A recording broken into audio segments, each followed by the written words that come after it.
Hey there, welcome to Sleepy History Secrets, the channel where history gets weird but the voice stays calm.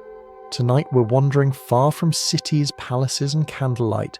We're travelling to the Mongol Empire, a world of endless grass, horses that never seem to tire, and people who conquered more of the planet than anyone before or since, mostly while very cold. This is not the gentle kind of history. It's the kind that smells faintly of smoke, milk, and ambition. Before we begin, take a moment to like the video or subscribe, but only if you truly enjoy falling asleep to humanity's loudest mistakes told quietly. And when you're ready, drop a comment telling us where you're listening from and what time it is for you right now. It's strangely comforting to know how many of us are awake at the wrong hour, each in our own little patch of time. Now, dim the lights. Maybe let a fan hum softly in the background, something that could almost be the wind on the steppe. And if your mind drifts while we travel, that's perfectly fine. The horses will keep moving. They always do. Let's begin our quiet day in the empire that lived on motion. You wake up before the sun does. There's no window, no wall, no line between inside and outside. Only the air, sharp, clean and slightly cruel. The sky's an enormous bowl of pale grey light, heavy with a kind of silence that doesn't wait for you to adjust. You pull the felt of your blanket tighter, but the wind still finds you, crawling under every edge like it knows your name. Your bed, such as it is, was once a horse. Technically it still is. You're lying against its flank, borrowing its heat. Its breath fogs gently in the cold, creating small ghosts that drift past your face. You don't move yet. There's no point. Movement means wind, and out here, the wind always wins. The camp is already alive. A few figures move in the half-light, shapes made of fur, wool and resolve. The smell of smoke hangs in the air, faint, sour and oddly comforting. Someone is feeding a small fire with dried dung. The smoke doesn't rise so much as wander sideways like it too has places to be. You taste it before you smell it, a bitter flavour that clings to the back of your throat. It's the taste of survival disguised as breakfast. When you finally sit up, frost crackles off your sleeve. The ground feels hard as iron. Around you, tents, or rather yurts, huddle together like animals facing a storm. Each one can be taken apart in an hour, packed and carried away. It's a home that doesn't argue when it's time to leave. Every object here knows it's temporary. The pots, the ropes, even the people. The only permanent thing is the sky. You stretch, slowly. Somewhere nearby, a child is laughing, or maybe coughing. The sound is thin but bright. A woman shouts something brisk and rhythmic, half in command, half in encouragement. You don't understand the words, but you understand the tone. It's the universal sound of someone who has work to do and no time to explain it twice. Breakfast is already underway. Someone pours fermented mare's milk into wooden bowls. The smell is sour, alive, and suspiciously energetic. The first sip burns slightly, not from heat, but from fermentation that's a little too enthusiastic. It tastes like someone turned yogurt into a dare. You drink anyway. Out here, hydration and humiliation come in the same cup. The food that follows is equally straightforward. Hard curd, boiled mutton, and bread with the texture of discipline. You chew slowly because you have no choice. The bread doesn't soften, it simply accepts your effort as tribute. Talking during meals isn't common. There's nothing to say that the wind hasn't already shouted. When the sun finally lifts, it does so without ceremony. The light floods everything at once, turning frost to sparkle and shadows to surrender.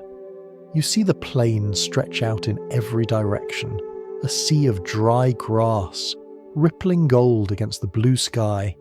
There are no fences, no borders, just distance pretending to be freedom. Men saddle their horses with practiced silence. The animals stand patient, heads low, tails flicking frost from the air. You realise the horses are cleaner than anyone else. mostly because they never stop moving. Their manes catch the sunlight like banners.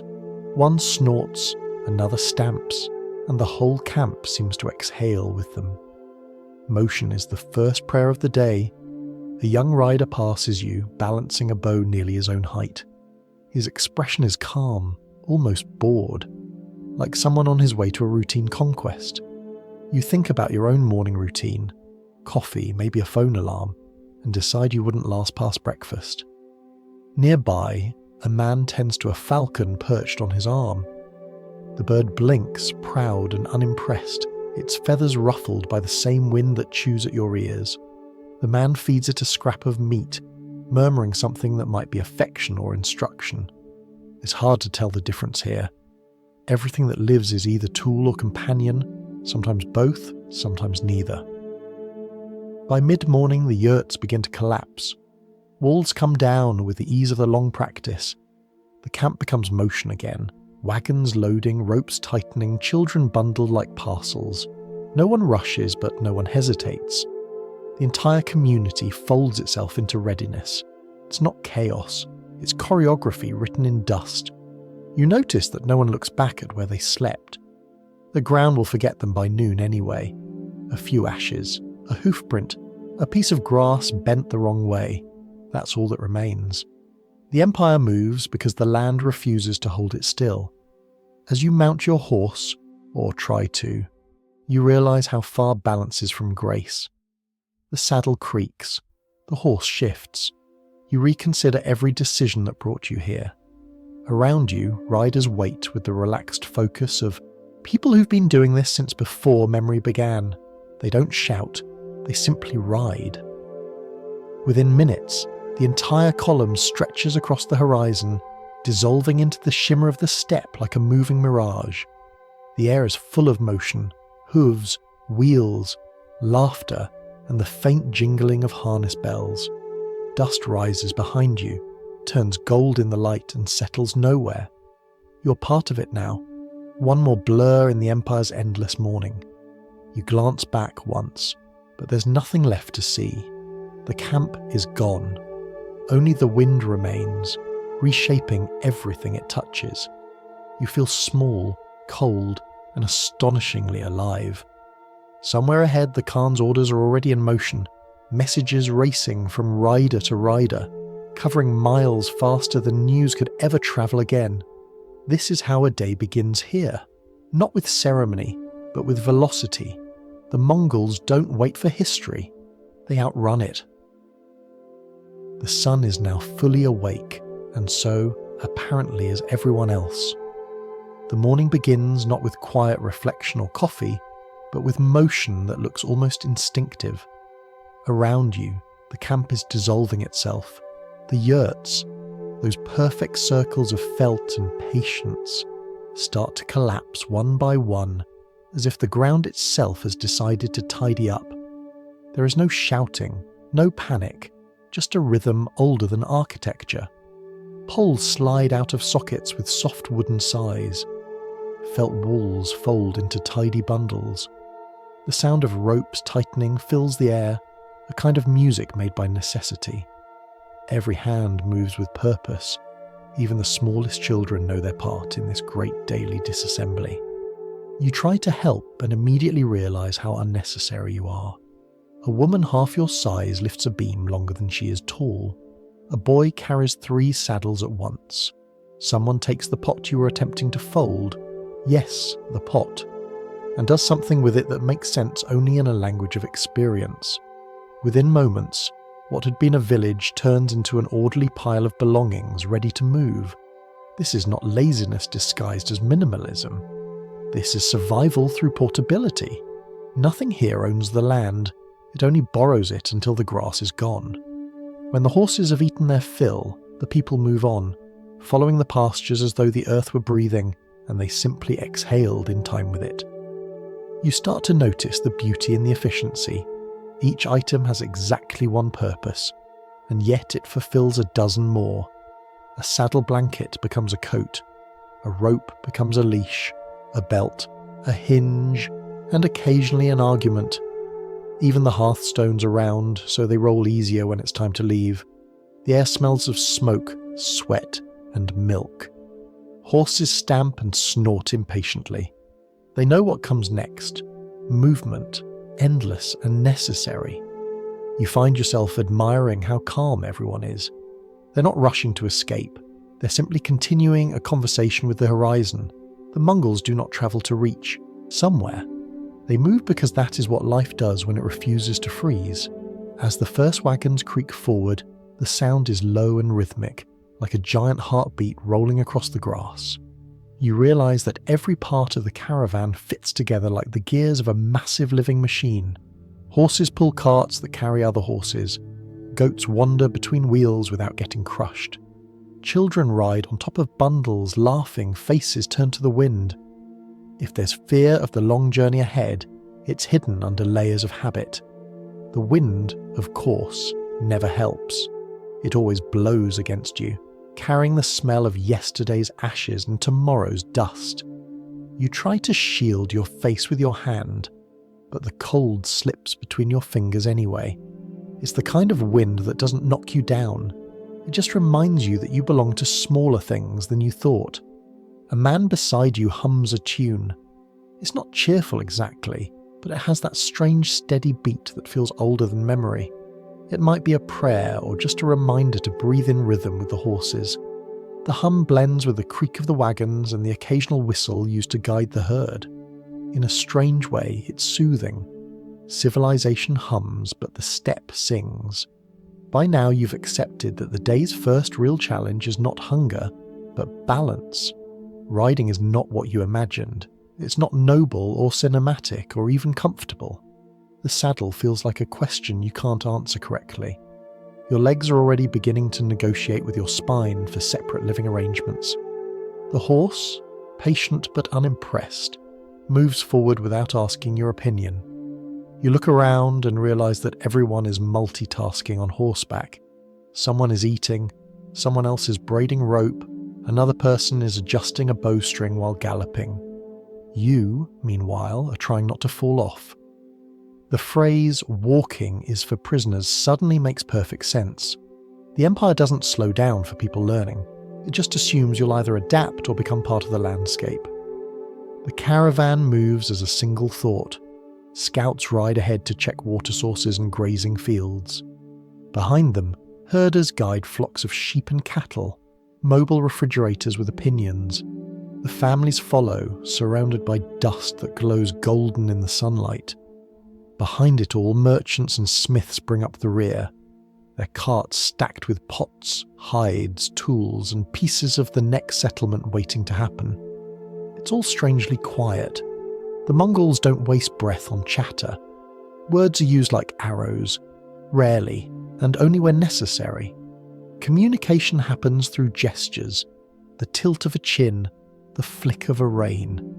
You realize how much you rely on noise in your own world, the constant hum of machines and conversations that mean nothing.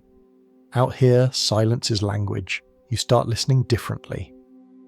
Around midday, the caravan pauses near a stream so shallow it could almost be a rumour. Horses drink first, then people. The water is cold enough to shock your teeth. You splash your face and feel a brief, sharp clarity. A woman beside you rinses a cup with sand and fat before filling it again. There is no waste, no gesture without meaning. Even cleanliness is a negotiation, not luxury. Lunch appears without ceremony. Dried meat, curds, and a little more airag, because fermentation doesn't take a break. You chew in silence, watching the horizon tremble with heat. The landscape looks empty, but you know better now. It's full of invisible routes, paths traced by herds, wind, and memory. Somewhere out there is the Khan's capital, though calling it a capital is misleading. It's a place that moves as much as the people who serve it.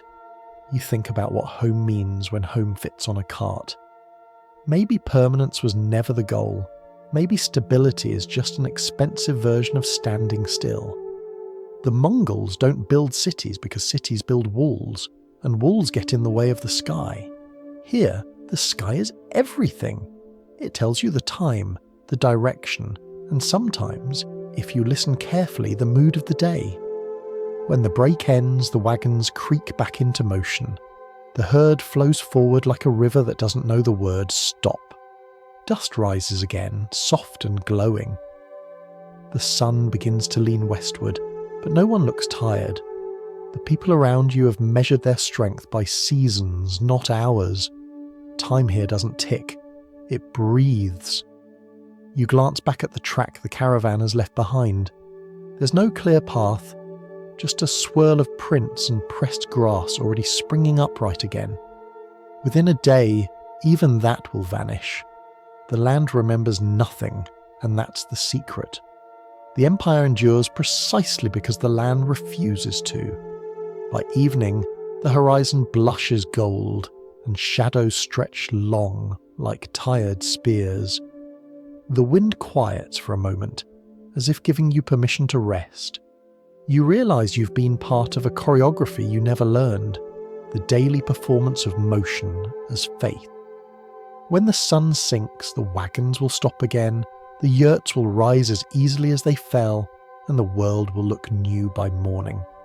For now, though, you breathe the cooling air and let the horse decide where to step.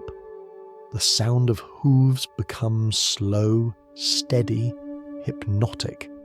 Somewhere, a dog barks at nothing, perhaps just to prove existence. You smile despite the exhaustion. The empire moves, and somehow you're moving with it. Morning on the steppe has no real flavour until you drink it, and unfortunately it tastes alive. Someone hands you a wooden bowl filled with airag, the famous fermented mare's milk of the Mongols. It looks innocent, milky white, with tiny bubbles trembling on the surface.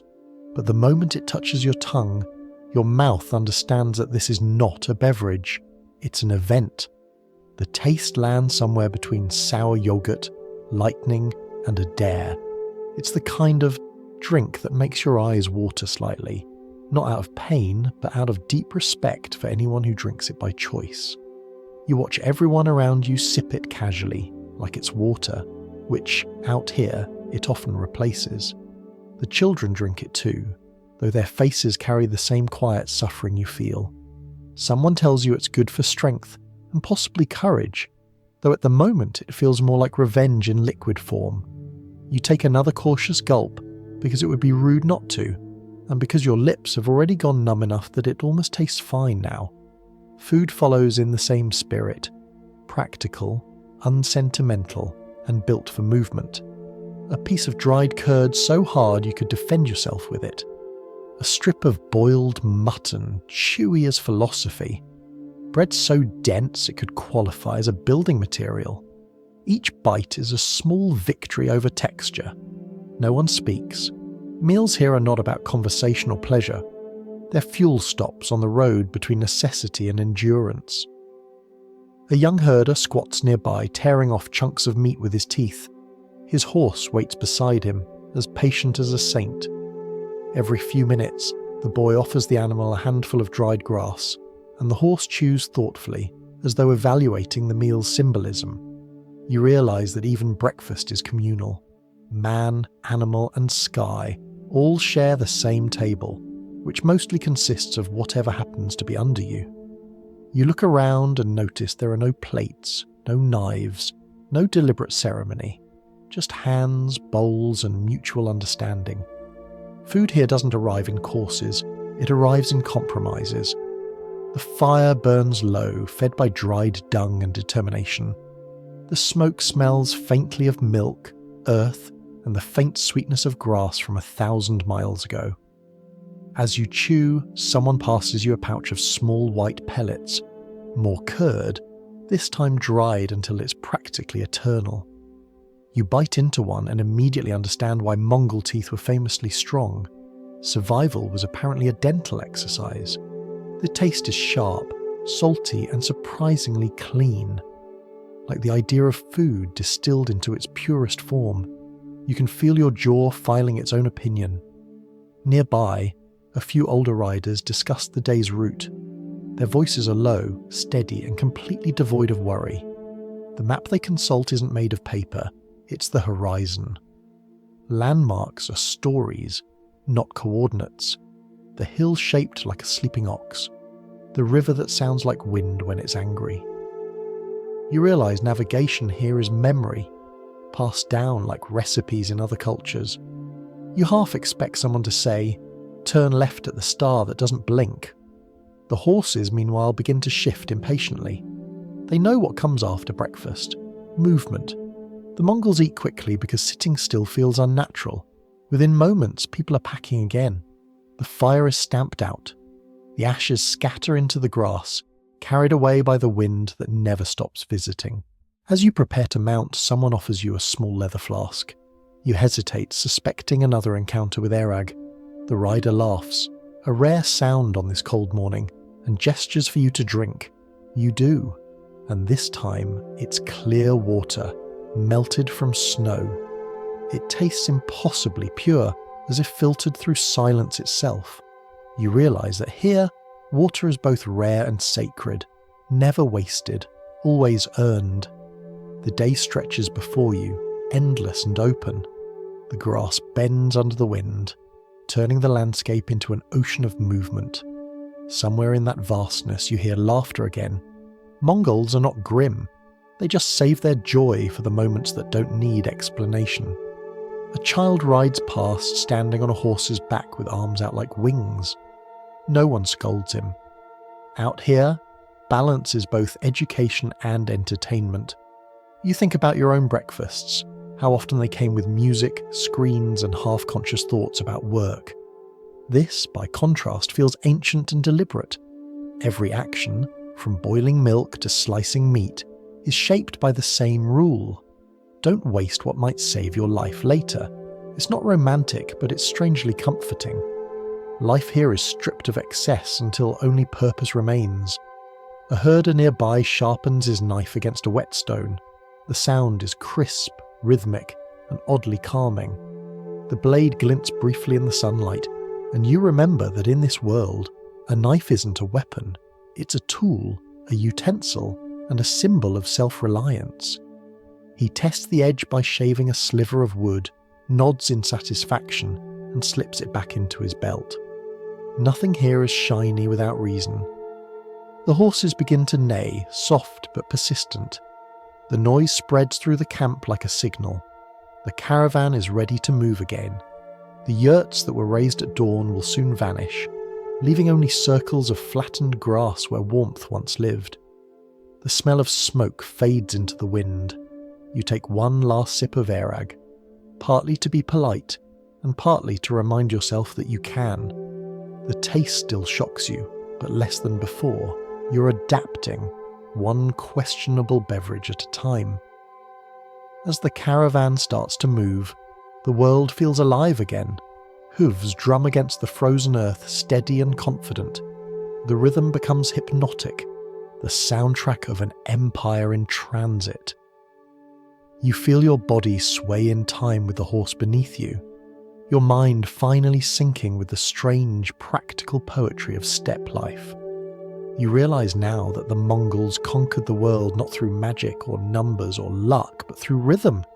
Everything they do, from eating to fighting, follows a beat you can almost hear in the air. It's the pulse of survival disguised as routine. Ahead of you, the horizon seems to open wider. Behind you, the traces of breakfast disappear entirely. No crumbs, no trash, no memory, just grass that will stand upright again by afternoon. You smile, finally understanding the logic of this world. Eat fast, move faster, and let the land forget you kindly.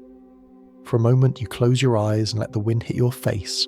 It smells of milk, smoke, and faint sweetness from the distant herds. You think, just briefly, that maybe you could learn to live like this. Then your horse stumbles slightly and the thought gallops away. At some point during the morning you stop thinking of the horse as the transportation and start thinking of it as a life support system. It is the bed you slept against, the vehicle carrying your uncertain dignity, the provider of milk, and, if things go wrong, the emergency dinner plan. Out here, the horse isn't just part of the landscape, it's the axis around which the entire civilization spins. You try to treat yours with respect. You pat its neck, murmur something gentle, and it glances back at you with the same expression a seasoned teacher gives a hopeless student. You sense judgment in the flick of its ears. Then, before you can adjust your grip, the animal lurches forward, and you begin another class in Mongol physics, where balance replaces math, and the penalty for failure is dirt. The saddle is made of wood and leather, no padding, no sympathy. It feels like sitting on a question you can't answer. Every movement of the horse sends a polite but firm reminder through your spine that nature never promised comfort. You try adjusting your posture, but the horse interprets that as permission to go faster. You cling to the reins, your knuckles turning the colour of frost, and wonder briefly how anyone could spend their entire life like this and still walk at night. The riders around you move differently. They lean into the rhythm instead of fighting it, bodies moulded by years of motion. They eat, drink, and even nap while the horses continue their patient gallop. Children are strapped to saddles before they learn to speak. Some probably take their first steps onto stirrups instead of ground. It's said that a Mongol child can ride before he can pronounce his own name. Watching them now, you believe it. One of the older riders carries 3 bows on his back, each a different size for range and weather. His horse keeps an even pace no matter what the man does, adjusting gear, scanning the horizon, or whispering something to the wind that might be a prayer or a warning. At one point he reaches back, pulls a bow free and shoots an arrow into the air at full speed. You follow its arc until it disappears into distance, too fast for your eyes. The man doesn't even look. He just nods once, satisfied, and returns the bow. You realise suddenly that this isn't hobby or skill, it's language. The Mongols speak to their horses through movement, through subtle pressure and rhythm. A squeeze of the knees replaces a word. A tilt of the body says, turn. The animal listens better than most humans you've met. The connection looks effortless, but you suspect it's built on years of mutual endurance. You whisper something encouraging to your own horse. It ignores you again. Herds surround the caravan, moving like tides of fur and sound. Each rider manages several horses, rotating them throughout the day to keep them fresh. The unused animals trot beside their partners, patient and ready. There are horses for speed, for distance, for carrying gear, and sometimes for simply existing in case one of the others dies. In this world, even contingency plans have hooves. You notice that the Mongols rarely shout at their animals, instead they use whistles and hums, each tone meaning something different. Come, stop, turn, calm down. The result is eerie and beautiful, like a field full of quiet songs. For a moment, you think you could fall asleep listening to it, until your horse stumbles slightly, reminding you that dreams are not insured here. The landscape rolls on forever. Hills rise gently, then fade into plains that look identical to the ones before. You start to lose track of direction, convinced the earth is looping under you like a slow treadmill. Only the sun proves otherwise, climbing steadily, unbothered by your confusion. You imagine being lost here would be less an event and more a lifestyle. When the caravan pauses to rest, the horses drink first. Water is ladled from leather buckets, the animals pushing forward politely, their noses steaming in the cold air. Each sip sounds like gratitude. Riders inspect hooves, tighten straps, and wipe down saddles. Even in stillness, the partnership continues. You start to understand that for the Mongols, taking care of the horse isn't kindness. It's self-preservation. Lose your animal, and the steppe reclaims you before sundown. Someone nearby begins to milk a mare. The sound is quick, practiced, like a drumbeat played on skin.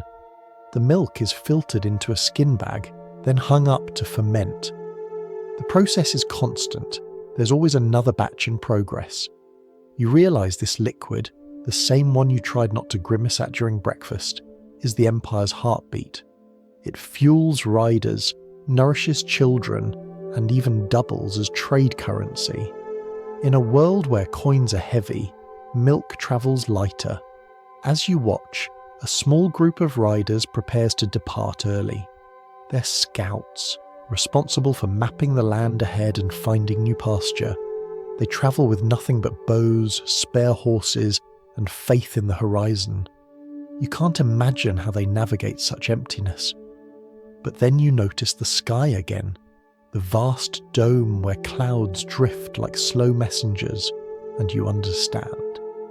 Here, the world gives directions in whispers of light and shadow. You begin to wonder what happens when a horse dies. The answer comes quietly. Its hide becomes rope or shelter, its meat shared without ceremony. Death, like everything else here, is practical. Even grief rides on. There's no time for mourning when the wind doesn't stop to comfort you. The caravan starts to move again. You've stopped trying to fight the rhythm. You've surrendered to it. The motion becomes steady, almost meditative. You listen to the hooves hitting the ground. Soft, heavy, soft, heavy.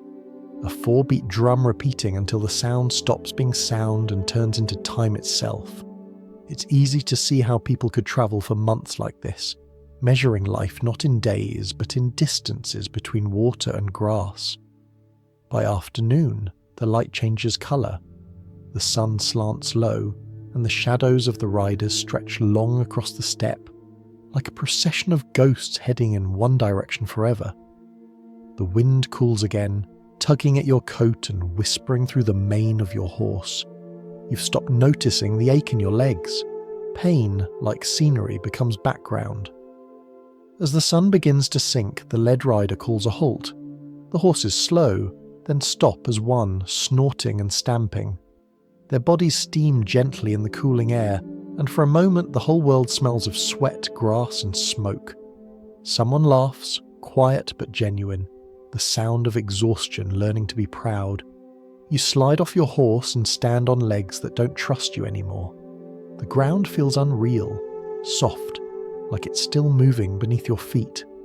You pat the horse's neck in thanks, though you suspect it's the one pitying you. It lowers its head and exhales, a gust of warm breath that smells faintly of hay and forgiveness. The day is ending, and you understand something small but certain. The Mongol Empire wasn't built on cruelty alone, or even strategy. It was built on endurance, shared between people and the creatures that carried them. The horse is not a tool. It's the Empire's twin, born of the same wind. You look across the plain one last time before the light fades. 100 silhouettes of horses move slowly against the horizon, their riders tiny but steady. The sound of their hooves blends with the heartbeat you didn't realize was your own. The next morning begins the way most stories about the steppe do, with a complaint from the wind. It doesn't shout. It simply presses its cold hands against your face and waits for you to take the hint. The horizon is the same endless line, but the light feels sharper, thinner, as though the sun has been filed to a blade overnight. The air itself seems to whisper that everything here is earned, even breathing. The Mongols didn't just survive this landscape, they trained under it. The land was their first teacher, and its lessons were never gentle. The grass may look generous now, waving in soft silver ripples, but a single bad season can turn this plain into hunger that stretches for months. So when nature offered abundance, they didn't waste it, they weaponized it. There was a time when the rains came early and often, and the grass grew thick enough to swallow a horse's legs. That single stretch of green decades gave rise to millions of hooves, and eventually an empire. Empires elsewhere were built from marble or faith. This one began as grass. The logic of the steppe is brutally simple. If you stop moving, the cold will find you. If you hoard, the wind will take it. If you complain, the wind will also take that, but louder. Adaptation isn't philosophy here. It's plumbing for the soul. Everything leaks warmth. You learn to patch yourself daily. You watch a man preparing the morning fire. He doesn't have wood. There are no forests nearby. only memories of them in the form of dung dried and stacked carefully like brown bricks. It burns slowly, giving off thick, acrid smoke that fills the tent with a smell somewhere between earthy and apologetic. You want to cough, but no one else does. It's a winter perfume. Outside, the temperature hovers around the edge of freezing. The sun looks warm but lies with conviction. The frost bites without warning, sharp and clever. You pull your cloak tighter and realise it smells of every campfire you've ever stood near. Heat is less something you feel and more something you remember. A woman passes carrying a pot of soup, or at least something claiming to be soup. You ask what's in it, and she shrugs, as though recipes are a superstition. The liquid is clear, steaming faintly, with floating strips of meat and something that might once have been an onion. It tastes of salt, smoke, and necessity, and it's delicious. Hunger is the best seasoning, but exhaustion is a close second. By mid-morning you're riding again. The air stings, dry and metallic, and the earth crunches under the hooves as if the ground itself has frozen into glass. The horses breathe clouds. You can see each exhale like tiny storms forming and vanishing in an instant. You pull your scarf up higher, but the wind still slips in through every opening. It has a gift for finding skin. You begin to understand the strange arithmetic of this place. Warmth equals movement. Stillness equals frostbite. Fat is insulation. Fire is currency. Every resource multiplies when shared and disappears when hoarded. The Mongols knew this instinctively. Their society worked like an equation written in survival. Cooperation plus speed equals life.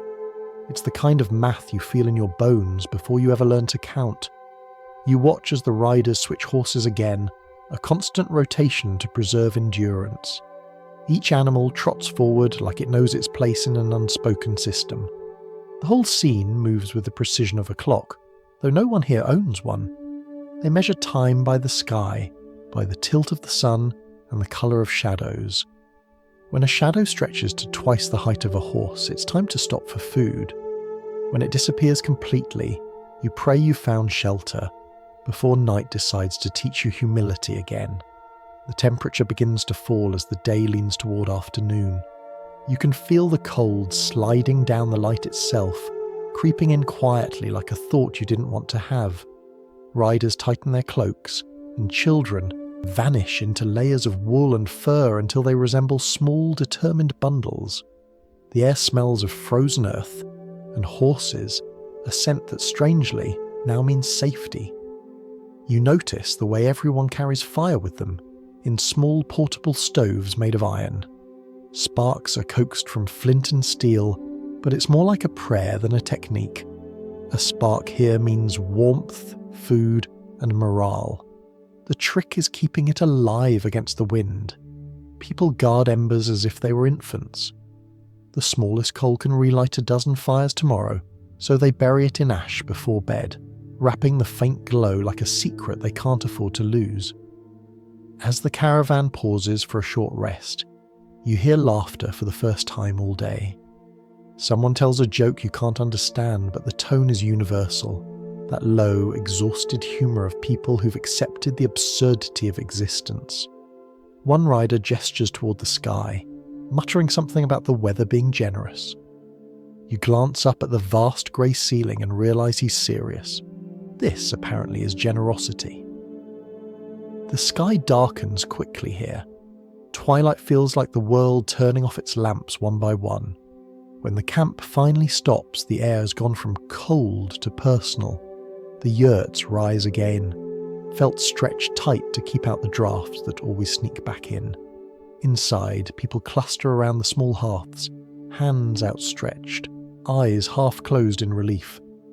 The flames paint everyone in gold, softening the hard lines of fatigue. For a few moments the wind stays outside, politely knocking instead of barging in. Dinner is not much different from breakfast, only hotter and more necessary. Boiled meat again, this time tougher but warmer. A little fermented milk on the side because comfort comes in the limited editions. You eat slowly, feeling the warmth seep back into your hands and chest.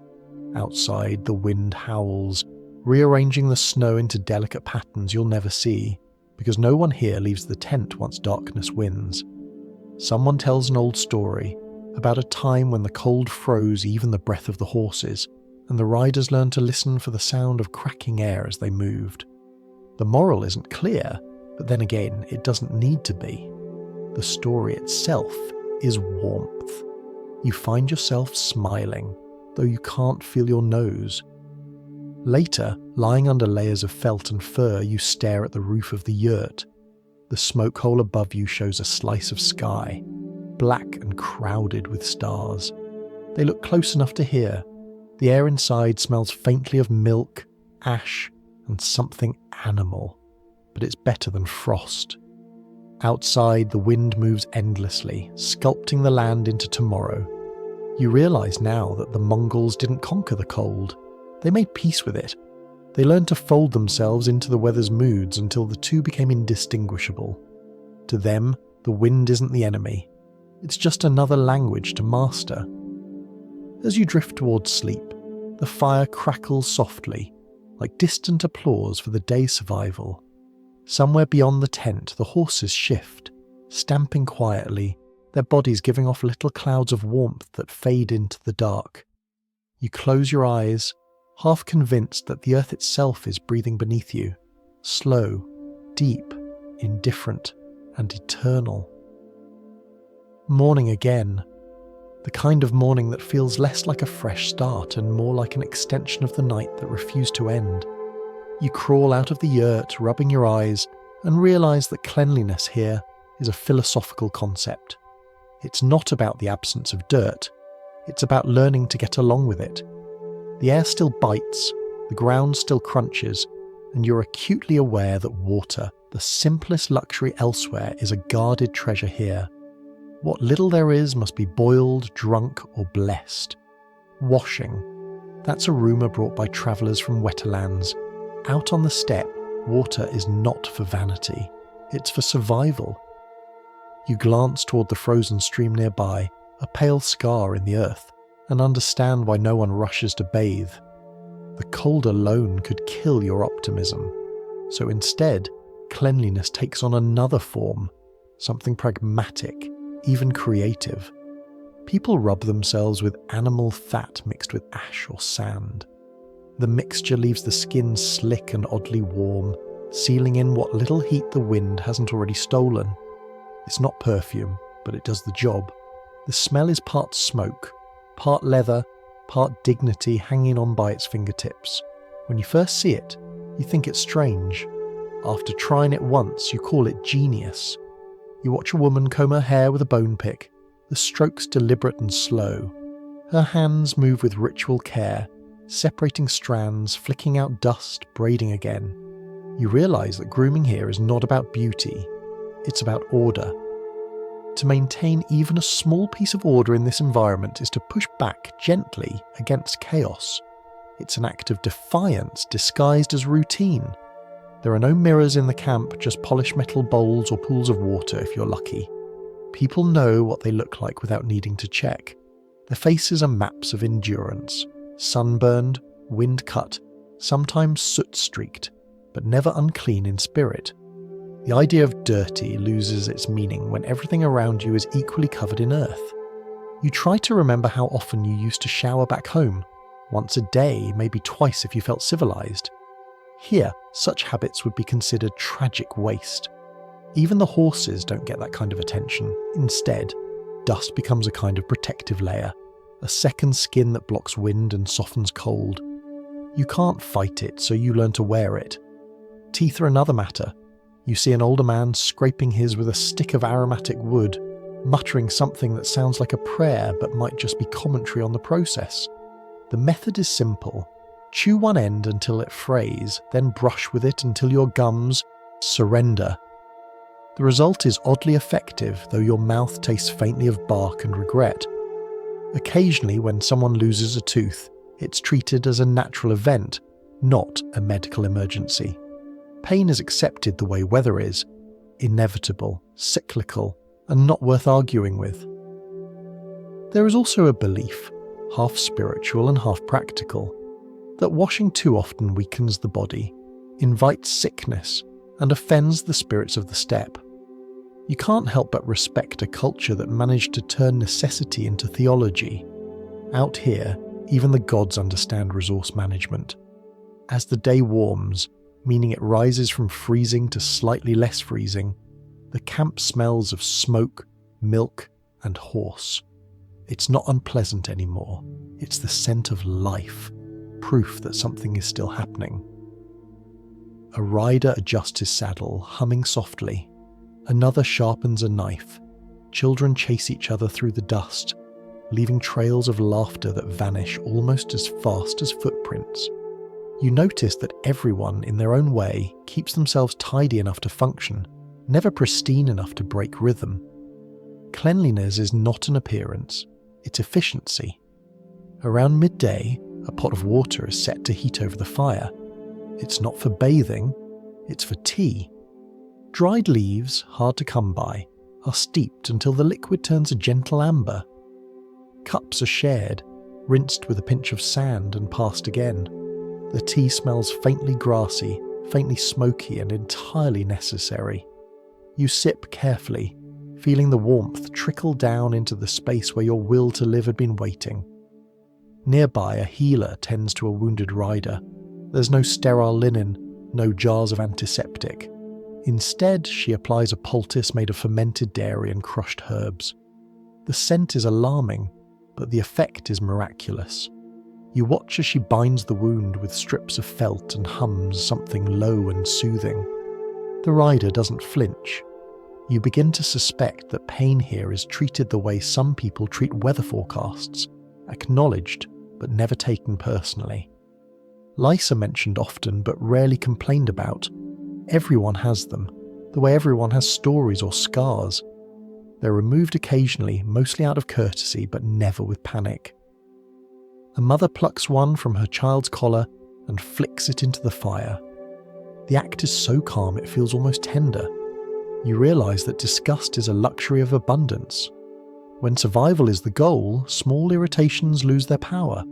By afternoon, the wind changes direction.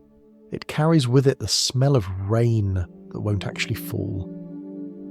You find yourself oddly grateful for the sensation of dust on your skin. It keeps you grounded, part of the landscape instead of a visitor fighting it. Your hands are cracked, your nails darkened, but you feel somehow more alive than clean ever made you. As evening creeps in, the fires are lit again. Shadows ripple across the tents, and the night begins to taste of smoke and quiet conversation. Someone nearby tells a story about the old days, when a great Khan outlawed bathing during campaigns because an enemy can smell vanity. The laughter that follows is soft, affectionate, and completely unbothered by irony. Later, as you sit near the fire, you rub ash onto your palms the way the others do. The texture is fine, gritty, grounding. You press your hands together, feel the warmth seep in, and realise this is not dirt, it's history made tangible. The same dust that covered riders 800 years ago is still here, still circling, still doing its quiet work of keeping people alive. Clean is no longer about removing what clings to you, it's about respecting what stays. When you finally lie down, wrapped in layers of fur and fatigue, the scent of smoke clings to your hair. It's not unpleasant. It smells like belonging. You drift to sleep realising that the steppe doesn't care whether you're clean. It only cares whether you endure. And for now, you do. The first thing you notice about Mongol warfare is that it looks suspiciously like choreography. The riders don't charge blindly. They move as if the wind itself has been trained to obey. When they ride, there's no music, no banners fluttering, no speeches about honour. The battlefield is silent except for the rhythm of the hooves and the low whistle of arrows passing overhead, a sound halfway between a sigh and a promise. The sun hasn't fully risen yet, but the army's already in motion. Horses stamp the frost from the ground, snorting plumes of steam that twist into the cold air. Armour clinks softly. Not the heavy iron of European knights, but layers of lacquered leather, flexible and quiet. Each rider looks ordinary at a glance, but every motion is purposeful. They are not fighting the cold or the terrain. They have already made both surrender. You had imagined medieval war as a loud affair, drums, horns, someone dramatically shouting charge. Instead, the Mongols begin with patience. Scouts fan out silently. Signals move by flag, whistle and dust. Language written in movement. Orders are short, often a single phrase. There's no time for oration when the enemy can vanish behind the horizon in the space of a heartbeat. The Mongols' secret is rhythm, not rage. They travel light, bow, arrows, a few tools, a pouch of dried meat. Their weapons are made for mobility, for shooting while moving faster than thought. Each composite bow, curved and gleaming with horn and sinew, can send an arrow further than most armies can imagine. The draw is strong enough to pierce armour, yet the rider looses it with effortless grace, like breathing. You watch as a young archer rides past. His horse gallops, hooves barely touching the ground. Without breaking stride, he turns backward in the saddle, pulls the bowstring to his cheek, and releases. The arrow flies straight, vanishing into distance. The horse never slows. The rider never looks to see where it lands. Accuracy is a matter of faith, not in aim, but in repetition. It's easy to see why enemies feared them. They didn't fight battles, they conducted weather. They moved like storms, sudden, precise, leaving behind confusion and empty fields. One moment there's silence, the next 1,000 hooves shaking the ground like thunder, and then just as quickly they vanish again. Their favourite tactic is pretending to flee, the false retreat. They gallop away, luring their pursuers forward, then circle back, surrounding them before they realise they've been invited to their own defeat. You can't help but admire the efficiency. No armour too heavy, no banner to drag in the wind. The Mongols treat warfare the way they treat daily life, with unsettling pragmatism. Bravery is nice, but discipline wins the day. They rarely lose their tempers, they simply adjust their angles. At midday, the camp pauses for food, because even armies must eat. The meal is brief: dried curds, a little meat, maybe a sip of milk that could also be glue if it tries hard enough, then back to drills. You watch as the riders practice formation changes, lines splitting and folding like waves, riders switching places mid-gallop without chaos, the entire army breathing as one organism. It's hypnotic, the kind of perfection that comes not from ceremony, but from habit burned into bone. A commander rides by, calm, unsmiling, his fur-lined coat fluttering lightly. He gives a signal with 2 fingers, and 100 riders wheel in unison. No shouting, no trumpet, no confusion. The horses pivot as though sharing a single thought. The dust they raise glows gold in the sunlight, a halo for destruction. You wonder what it feels like to command that kind of precision, to see obedience so complete that even hesitation looks rehearsed. They have rules too. The yasa, a set of laws written not on paper but in memory. Theft, lying or cowardice are punished swiftly. Cowardice especially is treated as contagious. The logic is clear. In a society where everything depends on motion, fear is the one disease that can stop the heart of the world. You realise this isn't cruelty, it's math. One faltering rider endangers the whole. When battle comes, and it always does, the Mongols begin with sound.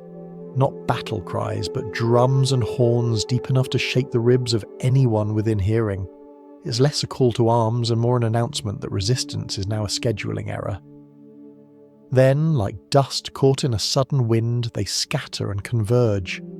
You see their arrows glint in the sunlight, hundreds at once, rising and falling like a flock of metallic birds. They don't need walls or towers. The air is their fortress. You try to imagine facing them on foot, heavy armour trapping your breath, sword raised against something that never stands still. It would be like trying to fight an echo. The enemy isn't in front of you or behind you. It's everywhere and nowhere. The only constant is movement and the sound of hooves beating out the countdown to surrender. By the time the arrows stop, silence feels suspicious. The battlefield seems empty, but you know better. The Mongols are already repositioning. A group of riders appears on the horizon, small as insects at first, then growing fast. The speed is unreal. Faster than anything you've seen on 4 legs. Dust trails twist behind them like smoke. It's beautiful and it's terrifying. And yet beneath all this precision, there's a strange elegance. They don't revel in destruction. They simply perform it well. War, for them, isn't chaos. It's craft. Every shot, every maneuver, every retreat rehearsed to the point where emotion would only get in the way. When the fight ends, they tidy the field, collect supplies, and move on. The enemy city might burn, but their camp remains spotless. Even the wounded are treated quickly, almost gently. Someone binds a cut with cloth soaked in fermented milk, antiseptic through chemistry and courage. Another tends to a limping horse, rubbing its leg with warm fat until it steadies. You notice no one curses the weather, or luck, or fate. The steppe allows no such indulgence. Complaints don't boil water. By nightfall, the fires are lit, and the army looks less like conquerors and more like a community having dinner in the world's largest open kitchen. There's laughter now, quiet and genuine. Someone plays a 2-stringed instrument that sounds like a bow being drawn across memory. The melody is soft, haunting, and unbothered by victory or loss. You sit by the fire, watching the flames dance in the reflection of helmets and arrowheads.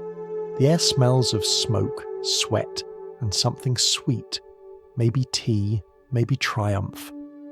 The warriors talk softly, their voices low, measured, content. There's no boasting, no speeches about destiny.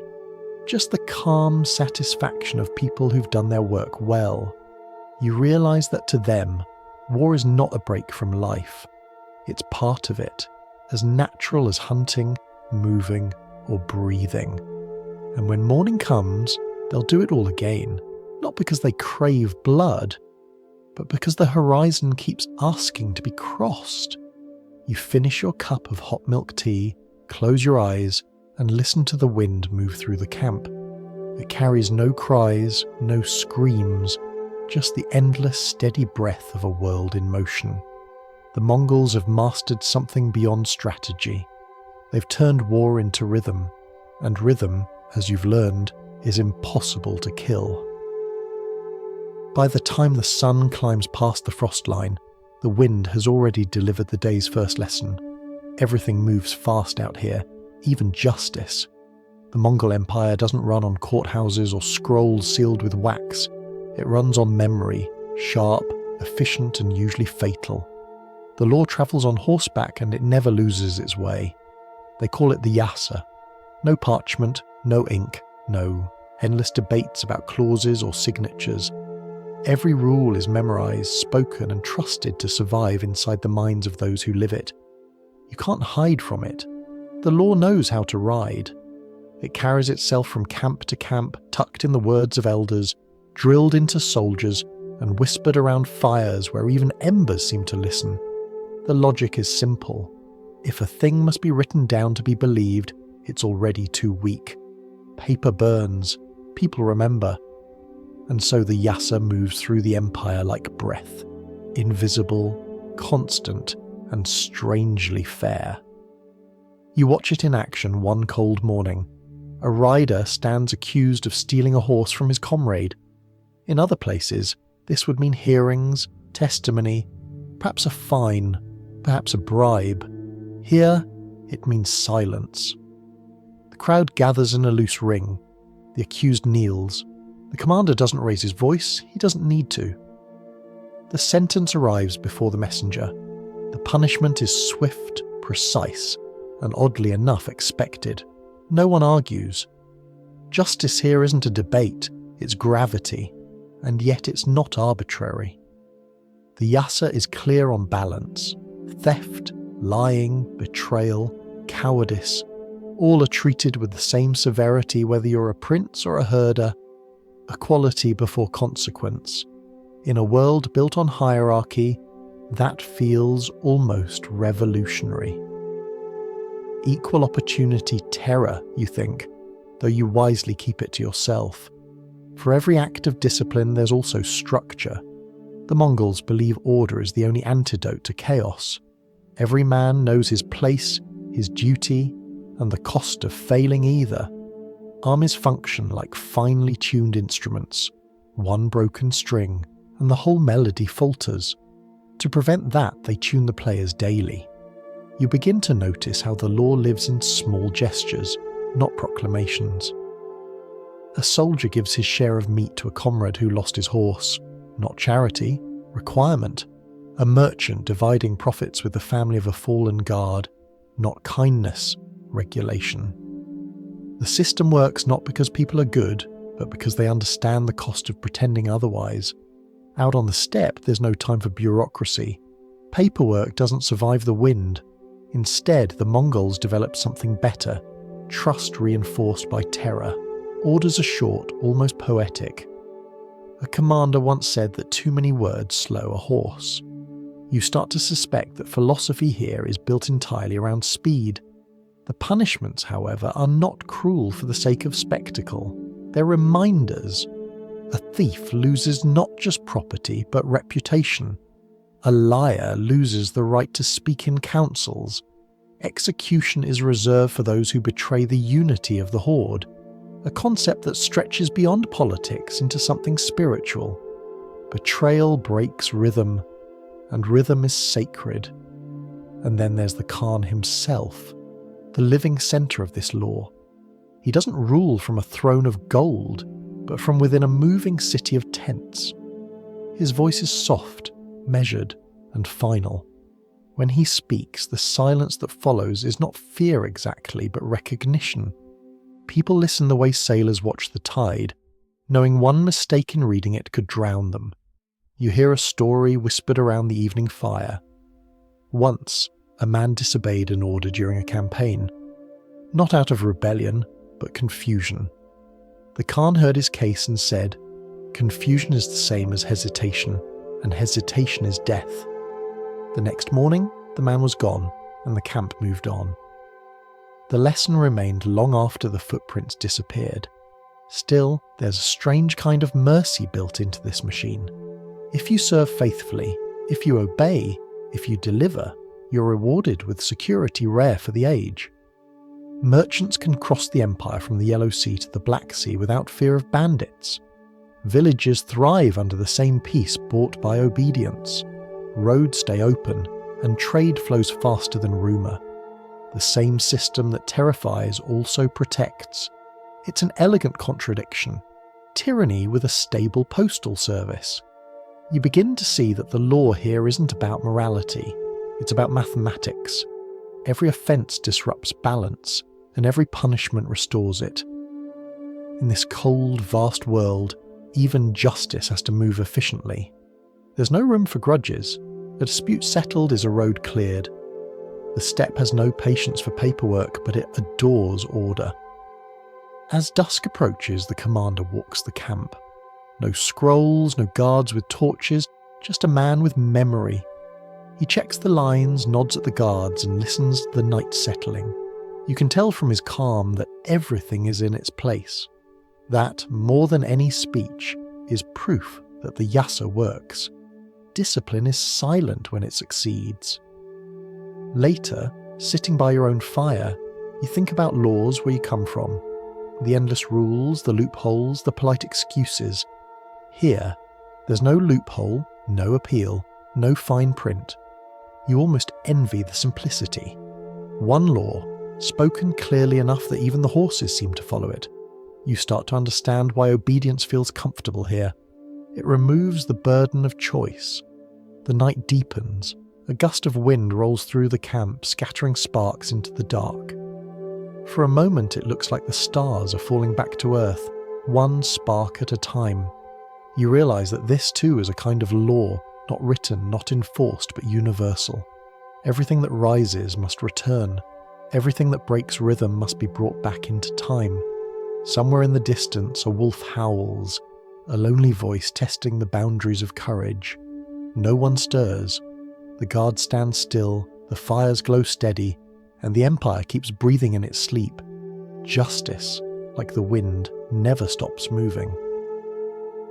Morning breaks, thin and pale, the kind of light that feels more like hesitation than warmth. The camp stirs quietly, fires relit, smoke curling into a sky so wide it could hold every empire at once. Somewhere near the centre, a messenger mounts his horse.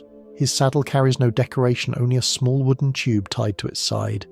Inside it, a letter, short, calm, and absolutely terrifying. Diplomacy, Mongol style, fits neatly into a single paragraph. It begins politely enough, submit and trade. Then, after a polite pause, refuse and vanish. There are no metaphors, no flourishes, no room for interpretation. The signature at the bottom is not ink but reputation. Everyone in Asia already knows who wrote it. The letter doesn't persuade, it informs. You watch the messenger ride off, cloak flapping like a shadow. He won't stop until he reaches his destination, no matter the distance. Rivers, deserts, mountains, all treated as mildly inconvenient details. When the horse tires, he'll swap for another at a relay station, part of a vast network that knots the empire together like thread through fabric.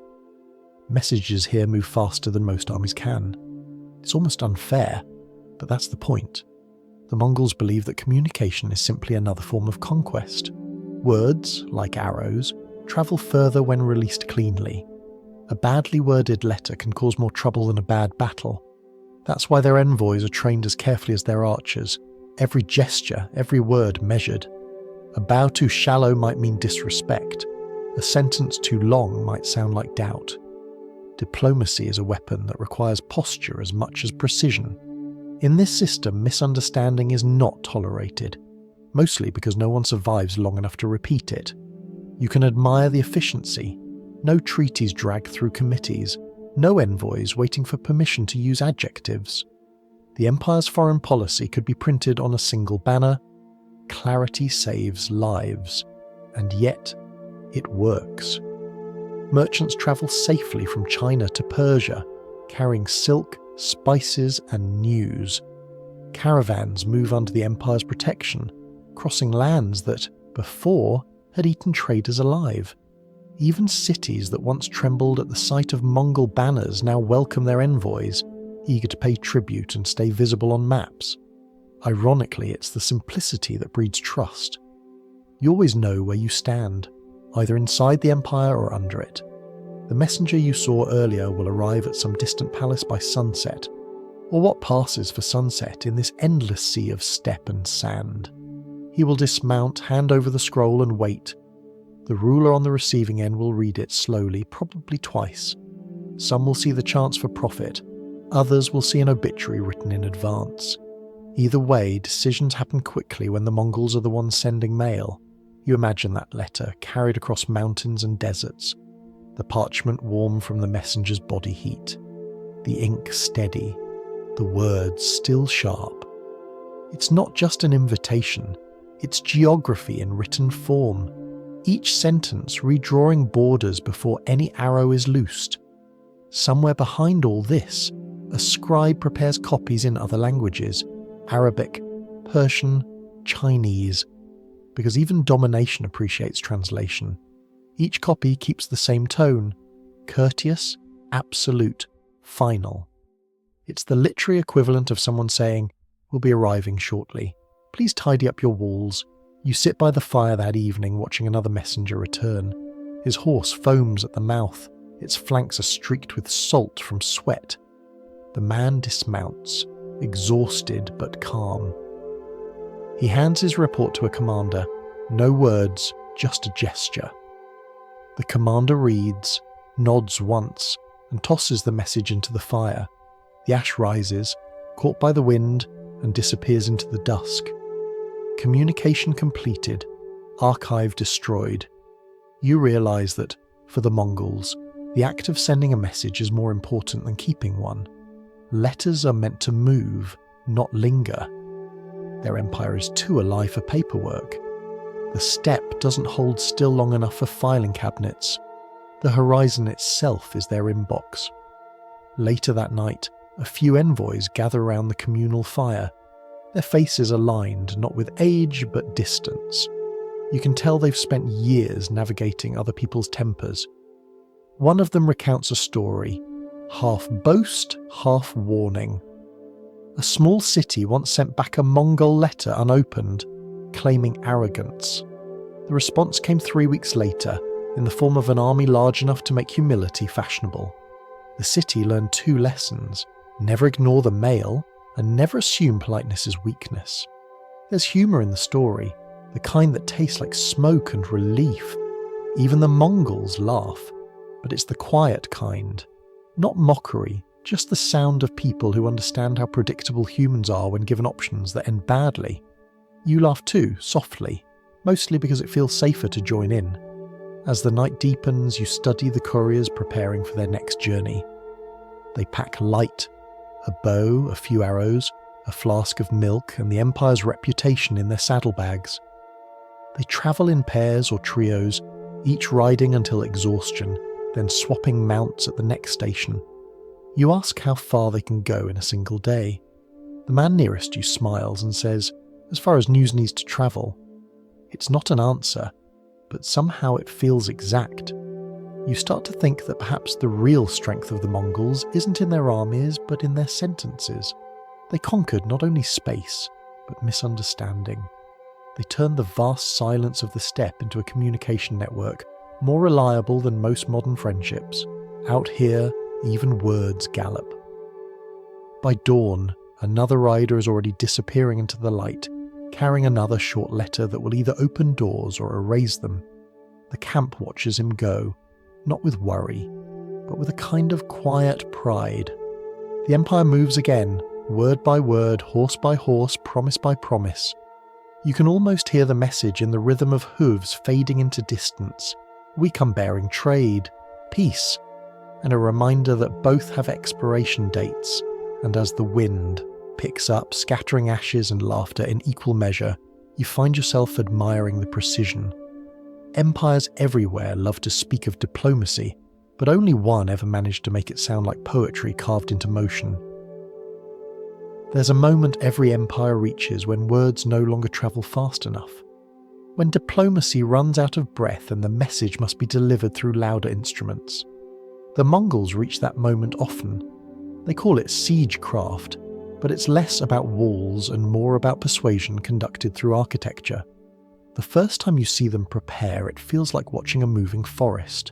Whole caravans of wagons roll across the plain, each carrying wood, ropes, barrels, and something that could only be described as optimism with sharp edges. There are no trees for miles, so the materials have been dragged from far away, small forests willingly conscripted into the Empire's service. The air smells of tar, sweat, and purpose. The city stands ahead, low and quiet behind its walls. The Mongols pause just beyond bow range. There is no battle cry, no grand speech about destiny. The silence itself feels like pressure. You can sense the fear inside the walls, the people peering out, wondering if this wind is their last witness. Then the engineers begin. And yes, they have engineers, hundreds of them, many borrowed from previous conquests.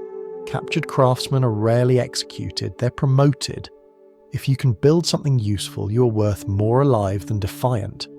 Some are Chinese, some Persian, some who learned geometry from men who learned it from Greeks. It doesn't matter where they came from. Here, all knowledge is portable. You watch them work through the night. The rhythm of hammers replaces the rhythm of hooves. Ladders rise like wooden prayers. Siege towers take shape in the glow of firelight, their frames skeletal at first, then solid, then almost graceful. Every plank, every rope calculated with a kind of devotion. It's not destruction for its own sake, it's mathematics expressed in wood. The next day the machines roll forward, groaning softly like tired giants. Behind them, catapults stand ready. Strange, elegant creatures of tension and release. You can hear the creak of ropes as men pull them back, the sound both patient and lethal. The first projectile flies, tracing an arc across the morning sky. It lands beyond the wall with a hollow crash. Not a rock this time, but something worse. The carcass of an animal, swollen, heavy, and full of disease. The message is clear: surrender before the weather changes. This is the kind of war that doesn't need to shout. Panic does the talking. Cities fall faster to fear than to fire. The Mongols know this, and they practice it like an art form. They rarely attack immediately. Instead, they wait. They let the walls sweat. They let rumour seep through cracks.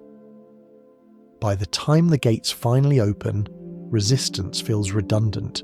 You notice how organised everything remains. Even while besieging a city, the camp runs like a machine. Horses graze, meals are cooked, arrows are crafted and tested, every action measured as if patience itself were a weapon.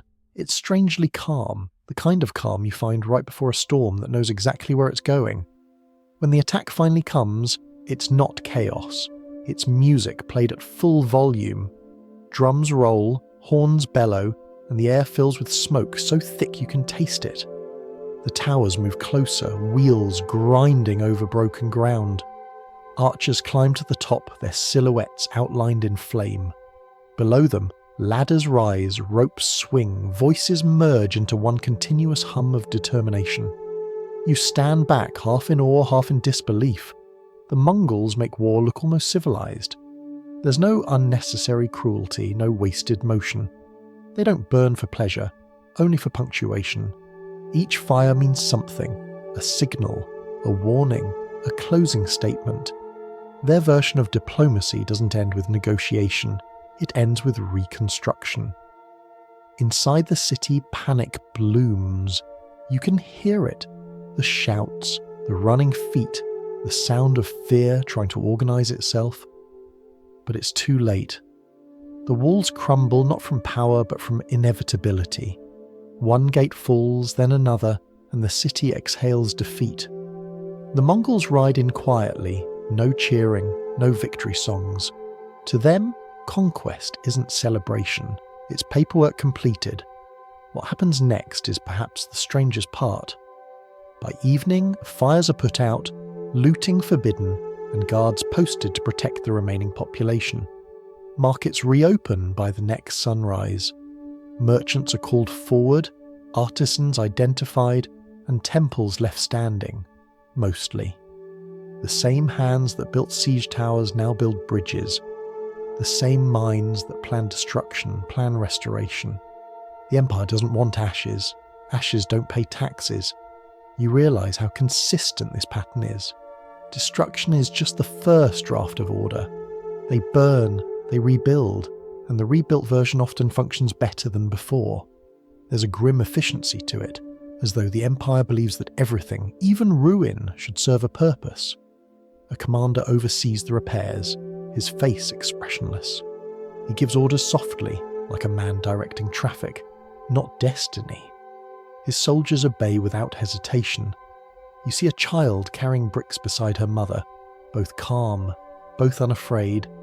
It's strange how quickly life resumes under conquest, when the conquerors are professional about it. By dusk the smoke thins, the air smells of wet ash, clay and meat cooking somewhere nearby. The noise fades to murmurs.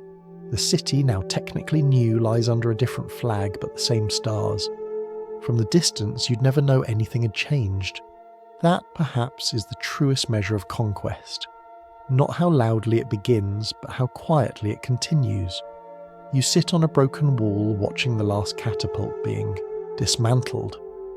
The wooden beams will become scaffolding, the ropes will tie tents, the stones will reinforce new foundations. Nothing is wasted, even the memory of war is recycled. Someone offers you a cup of tea, warm and smoky. You sip it slowly, tasting dust and survival. Around you, the city glows faintly in the fading light. Not victorious, not defeated, just reassembled. You think about how many civilizations have dreamed of peace as an end state. Here, peace is simply the pause between instructions, and strangely it works. The empire grows city by city, one repaired wall at a time. When night finally comes, the stars blink through the haze of smoke. Somewhere far off, another messenger rides toward another city, carrying another polite note with the same unspoken postscript. The empire doesn't shout its dominance, it just keeps showing up. You lean back against the stone and let the heat of the day fade from your skin. The air smells like iron and tar, the perfume of construction disguised as victory. You understand now that for the Mongols, war isn't a moment, it's a method. And when they borrow a city, they return it improved, if slightly traumatized. Morning arrives as if nothing happened. Smoke still clings to the edges of rooftops. The air still carries the faint taste of ash, but the city is breathing again. The sky has the washed-out look of a page that's been rewritten too many times. You wake to the sound of hammers, not screams. Someone is fixing a roof. Someone else is sweeping rubble into neat piles. It's difficult to tell whether the place was conquered yesterday or simply reorganized. This is how the Mongols prefer it. War on schedule, recovery immediately after. Conquest is a task. Order, the reward. When destruction ends, logistics begins. The same soldiers who carried torches now carry ledgers. The same horses that dragged siege towers now pull carts of grain. The empire runs on transformation. Everything destroyed by morning is repurposed by noon. In the marketplace, stalls are already reopening. The ground is still dusty with the memory of battle, but the smell of roasted meat covers it. A few merchants, cautious but curious, set up tables and begin laying out their goods: cloth, tools, jewellery that somehow survived. A tax collector passes among them, not to threaten, but to organise. He writes in neat lines, speaks politely, and calculates in silence. You notice that his scales are perfectly balanced, even on broken stone. Nearby, a Mongol officer walks through the street, nodding occasionally. His presence alone is enough to prevent theft. The people watch him with the same mix of respect and resignation usually reserved for weather. Unavoidable, occasionally kind, always powerful. Behind him, two interpreters follow, recording names and trades in their own languages. Within hours, this city, once foreign, will be another spoke in the empire's wheel. It's oddly peaceful. The empire doesn't demand immediate love, only obedience. In return, it offers something that feels almost like security. Trade resumes, roads are repaired, and travellers move without fear. The Mongols have discovered a truth most empires learn too late. Peace is profitable. An army that terrifies in battle becomes invisible afterward, blending into the routine of taxation and trade. You watch as a group of craftsmen are escorted to a new workshop. They are not prisoners, they are investments. One of them, a glassblower still shaking with exhaustion, is offered materials and pay. His work will decorate palaces hundreds of miles away. In this strange arithmetic, skill erases guilt. If you can build, you belong. The empire always has room for talent, no matter which side it started on. The system is simple and relentless. Every conquered city keeps its own leaders, as long as they accept oversight. Locals govern locals, but every decision travels upward, not through letters or parchment, but through a chain of riders faster than rumour. The empire stretches across mountains, deserts and seas, yet its heart beats evenly because communication never sleeps. There's a saying here: a road without a rider is a road asleep. You believe it. The highways hum with motion, and the empire dreams while wide awake. You find yourself admiring the efficiency. Where other conquerors sought glory, these people sought schedules. The Khan's greatest fear is not rebellion, but delay. A caravan arriving late, a message lost, a tax missed. These are treated with more urgency than war. Disorder to the Mongols is the only real defeat. By midday, the temples reopen. Some have new guards, but the same prayers echo inside. The empire is pragmatic about faith. Worship whoever you like, as long as the taxes arrive on time. Even the monks seem to appreciate the arrangement. The Mongols may burn cities, but they rarely burn temples. A superstition perhaps, or simply good public relations. You walk through the rebuilt streets and notice something else. Cleanliness. Rubble is pushed aside, fires are controlled, corpses buried quickly, often with respect. It's unsettling, this civility after chaos. The empire tidies up after itself the way a craftsman sharpens his tools. Even ruin must meet standards. A man offers you a bowl of broth. You accept. It's thin, salty, and miraculous. He tells you, in slow phrases, that the markets will reopen completely by nightfall. The Mongols, he says, don't like waiting for dinner. You laugh, but he's serious. It's part of the philosophy. Feed the people, and they'll forget who built the wall that fell on them. In the afternoon, scribes arrive from the main camp. They set up tables, unroll scrolls, and begin writing new laws. The same old laws, really, just translated for new ears. Decrees are read aloud in marketplaces, the words familiar even if the language isn't. No looting, no fighting, no bribes. It's as if the empire assumes everyone knows how to behave. They just need gentle reminders every few weeks. Somewhere nearby, a tax ledger slaps shut. The official smiles. His work is done for the day. You realise this might be the only empire where bureaucracy gallops faster than rumour. Even gossip has to keep up with the paperwork. As evening falls, the city smells like trade again. Incense, bread, sweat, the faint metallic tang of coins changing hands. You can hear laughter from a tavern, tentative but genuine. Children play in the dust, chasing one another between rebuilt walls. There's a kind of optimism in the air, cautious but determined, like a plant pushing through gravel. A merchant explains that within weeks, caravans from the east will arrive, bringing silk and spices. Soon after, traders from the west will come with carpets and silver. The routes that once took months to cross now feel smaller. The empire has turned distance into a minor inconvenience. Later, as darkness settles, the commander stands on a high terrace overlooking the city. The fires burn steady. The streets are quiet. He doesn't smile, but his eyes soften.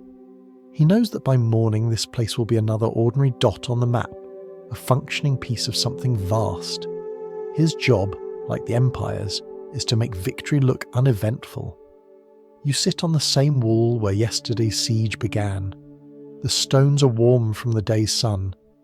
Below, merchants pack up their goods, and the last sounds of trade drift upward, the clink of scales, the murmur of calculation. You wonder how many people remember what this place looked like before. Probably none. The Mongols don't erase history, they overwrite it neatly, in clear legible script. As the stars rise, the air cools and still smells faintly of tar and incense. A group of riders departs through the north gate carrying messages and ledgers. Their silhouettes vanish into the dark, dust trailing behind them like unfinished sentences. You realise the empire never sleeps. It just changes tasks.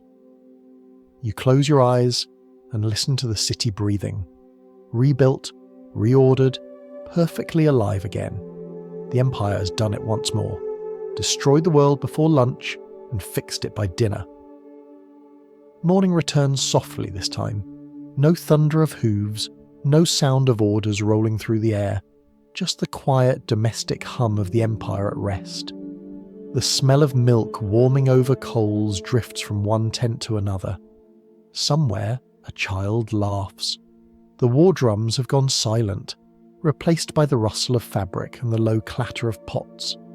The soldiers may command the steppe, but here, inside the felt walls, the world belongs to women. You notice it gradually, the invisible structure holding everything together. While the men ride, fight, and vanish into history's loud paragraphs, the women keep the sentences running. They manage the camps, count the livestock, mend the saddles, patch the soldiers, and quietly maintain an empire disguised as a household. If the Khan is the empire's heart, its pulse is female. Inside one yurt, a woman sits by the fire, stirring milk tea. Her hands are steady, her face weathered but calm.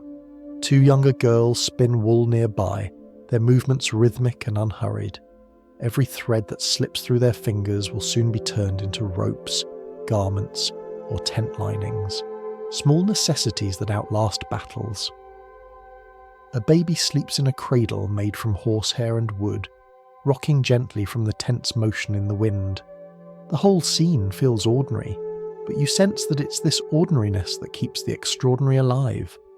Outside, another woman inspects the herd. She counts softly, tapping each animal with a stick. Her voice carries across the plain, clear and commanding. The men defer to her, not because they're courteous, but because she knows more about survival than anyone else. She decides when to move camp, when to milk, when to slaughter. She reads the grass and the clouds the way others read maps. You begin to realise that leadership here doesn't always wear armour. It often wears fur-lined boots and an expression of pragmatic irritation. These are the real administrators of the steppe. They make trade decisions while stirring soup, negotiate marriages like treaties, and manage supply lines disguised as family errands. Their authority is quiet but absolute. In a nearby tent, two older women are arguing over the distribution of fabric. The debate is calm but sharp, punctuated by laughter. There's no malice, just precision. The same kind of discipline you saw in the army, only warmer. When they finally reach an agreement, one slaps the other's shoulder affectionately and mutters, "Men think they rule because we let them ride first." The line earns a chorus of chuckles.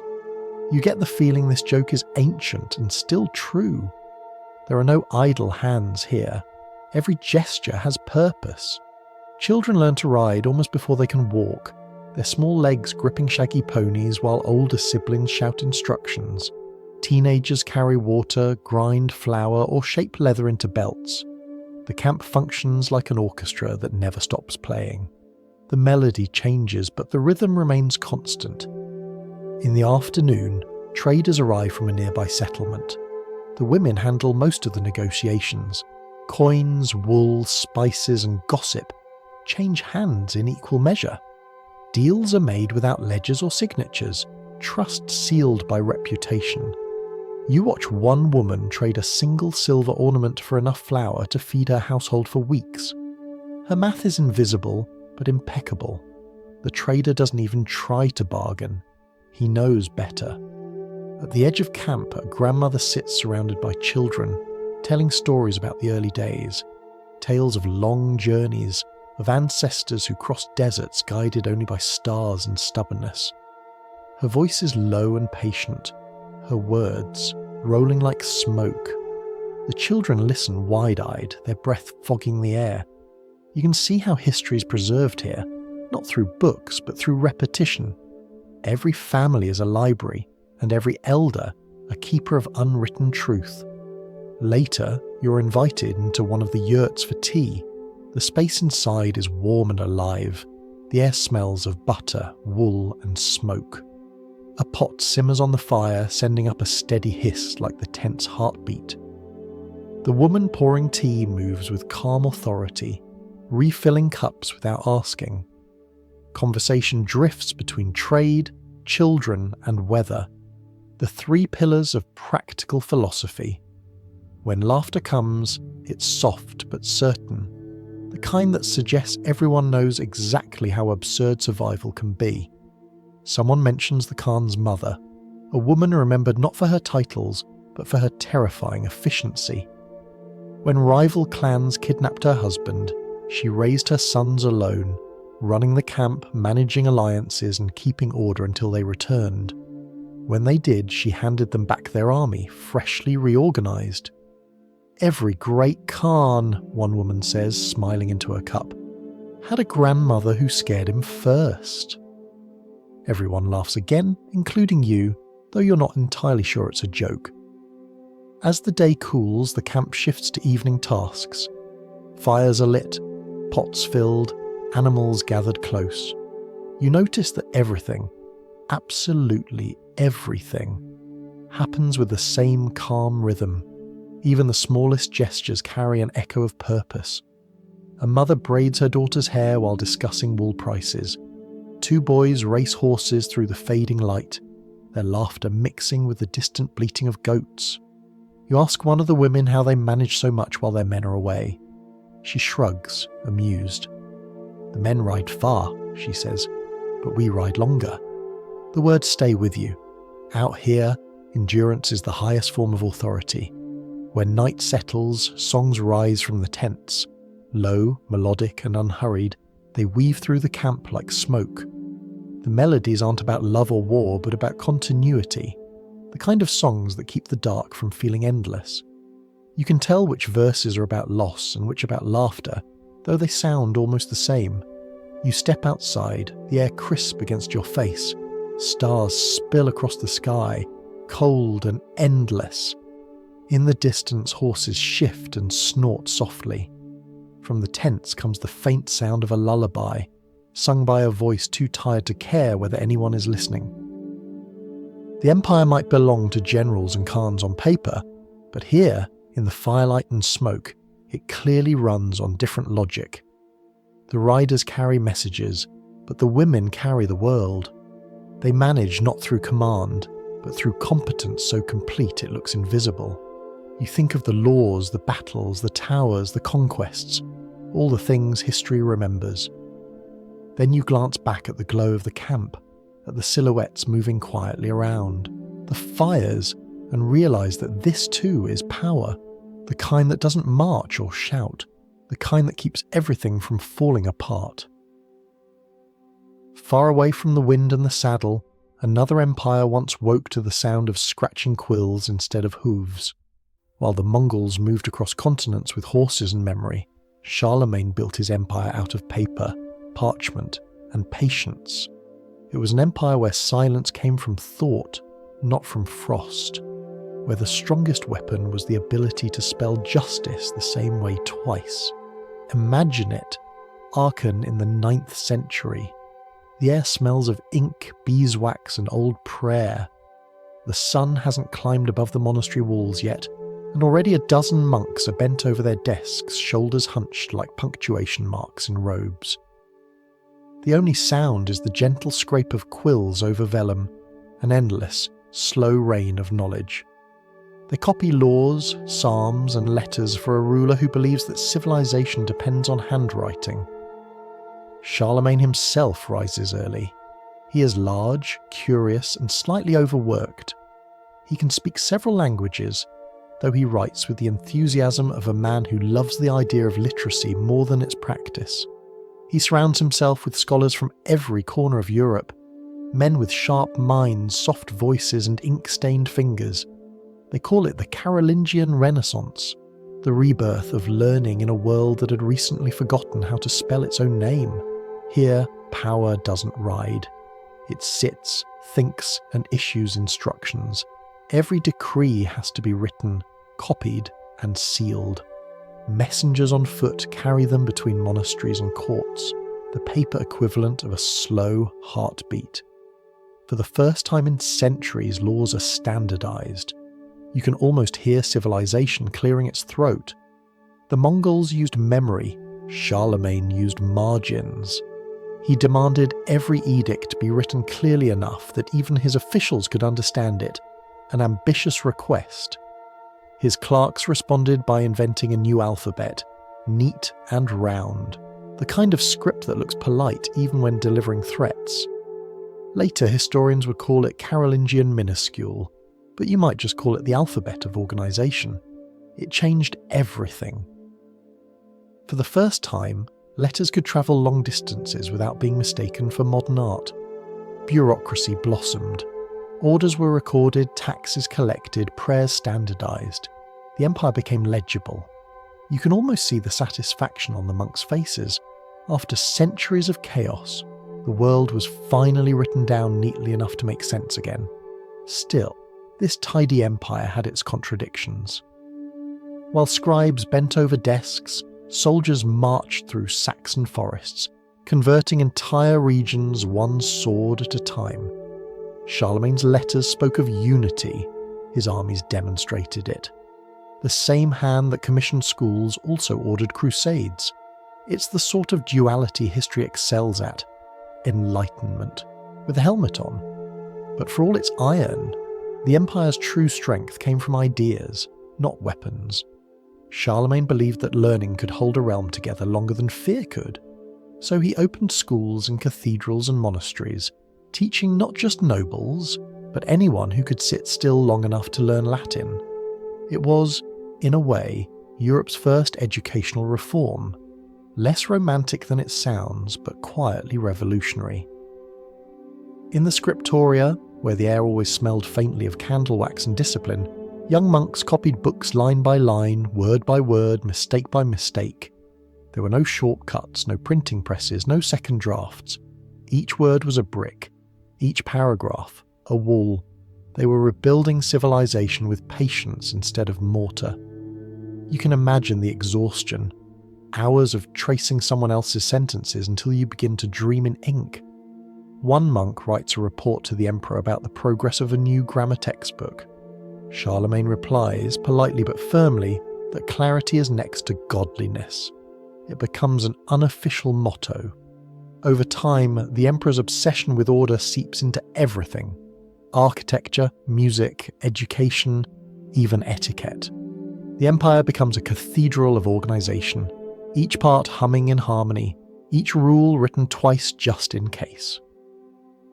There's something soothing about it, especially after so much wind and warfare. You can almost feel the difference between the two worlds. The Mongol camp smells of horses and smoke. Charlemagne's court smells of parchment and potential. Out there, the wind carries messages. Here, messengers carry the wind inside scrolls. Both systems work, but one depends on endurance, the other on ink that doesn't fade. By midday, the emperor holds court. He listens to petitions, signs documents, and dictates letters. His clerks scurry behind him, transcribing each word into law. Somewhere in the corner, a scribe sneezes, and an entire paragraph is briefly forgotten. Bureaucracy, like empire, is always one sneeze away from collapse. Outside, the world hums with new rhythm. Farmers pay taxes, schools teach reading, and priests deliver sermons copied from standardized texts. It's orderly, predictable, almost comforting. Even rebellion must now file its paperwork. Civilization has invented red tape, and it's very proud of it. You wonder what Charlemagne would have thought of the Mongols. Perhaps admiration, a fellow empire builder recognizing efficiency when he sees it. Or maybe envy, seeing a realm ruled by memory instead of manuscripts. One trusted the mind, the other trusted the pen. Both feared chaos more than death. As the day fades, the last light of the sun turns the parchment on the desks a soft gold. The monks pause their work and stretch their hands. Their fingertips are black with ink, their backs stiff, but their eyes peaceful. They've spent the day taming language, forcing meaning into tidy rows. It's not glamorous, but it's empire work. Outside, bells ring for evening prayer. The sound floats through the halls, gentle and certain. The scribes set down their quills, careful not to smudge a single line. The candles flicker, the shadows deepen, and for a moment the entire empire feels as though it's exhaling. The day's thoughts are safely stored, each decree tucked into its rightful place. You step outside into the cool air and look at the stars. The same ones that shine over the steppe, though they feel less wild here. The night smells of ink and incense. You realise this empire too has conquered something vast, just quieter. The chaos of forgetting. The Mongols conquered distance, Charlemagne conquered disorganisation. Somewhere a scribe yawns and extinguishes a candle. The darkness closes gently around the desks. In the stillness, you can almost hear the faint rustle of pages turning, like distant hooves in paper form. If the Mongols perfected motion, Europe perfected sitting down. Theirs was not a culture of wind and leather, but of long tables, layered fabrics, and small armies of servants who ensured no one important ever had to reach too far for the salt. A feast was never just a meal, it was politics wearing gravy. You can picture the hall, a great timbered room lined with banners and the faint smell of damp stone. Candles tremble in iron sconces, their light fluttering across silver plates. The air is thick with voices and heat. You can almost feel it. Half celebration, half negotiation, the sound of people chewing on food and power at the same time. At the centre sits the lord of the manor, a man whose expression says he's both proud of his wealth and slightly afraid of indigestion. Before him stretches a table so long it seems to end in another country. To his right, his wife, graceful, watchful, perhaps calculating the worth of every guest. To his left, a priest ready to bless anything that stops moving long enough. The meal begins with spectacle. Servants parade through the hall carrying platters that steam like small miracles. A whole boar glazed with honey, its tusks polished until they reflect the firelight. A tower of pies shaped like castles. Fish disguised as birds, cooked for fasting days when the church forbade meat, but tolerated creative interpretations. Somewhere in this menu, a moral lesson hides, probably about humility. No one is looking for it. Spices flow as freely as wine. Cinnamon from Arabia, pepper from India, sugar from distant ports. Each pinch worth the labour of sailors, each grain a tiny symbol of global inconvenience. Guests taste wealth as much as flavour. You can tell who is rich by the number of ingredients they can pronounce incorrectly. Between courses, musicians play soft tunes to remind everyone they're still awake. Minstrels sing ballads about love that ends badly, which is the only kind allowed at dinner. Jugglers perform. Sometimes a trained bear appears, sometimes a man pretending to be one. Either way, applause follows as much out of relief as amusement. The laughter grows louder as the wine deepens. Politics soften around the edges. Promises are made, treaties implied, marriages suggested. It's difficult to say whether most alliances in medieval Europe were born on battlefields or between bites of roasted swan. Here, diplomacy smells faintly of nutmeg. You realise how much energy goes into staging this display. The kitchens below the hall are another world entirely. Down there, dozens of cooks move like soldiers, stirring, slicing, roasting, commanding fires that roar like small tempers. The air is thick with smoke and sweat and triumph. Each dish is a victory over scarcity, each plate a declaration that someone somewhere has the power to waste food beautifully.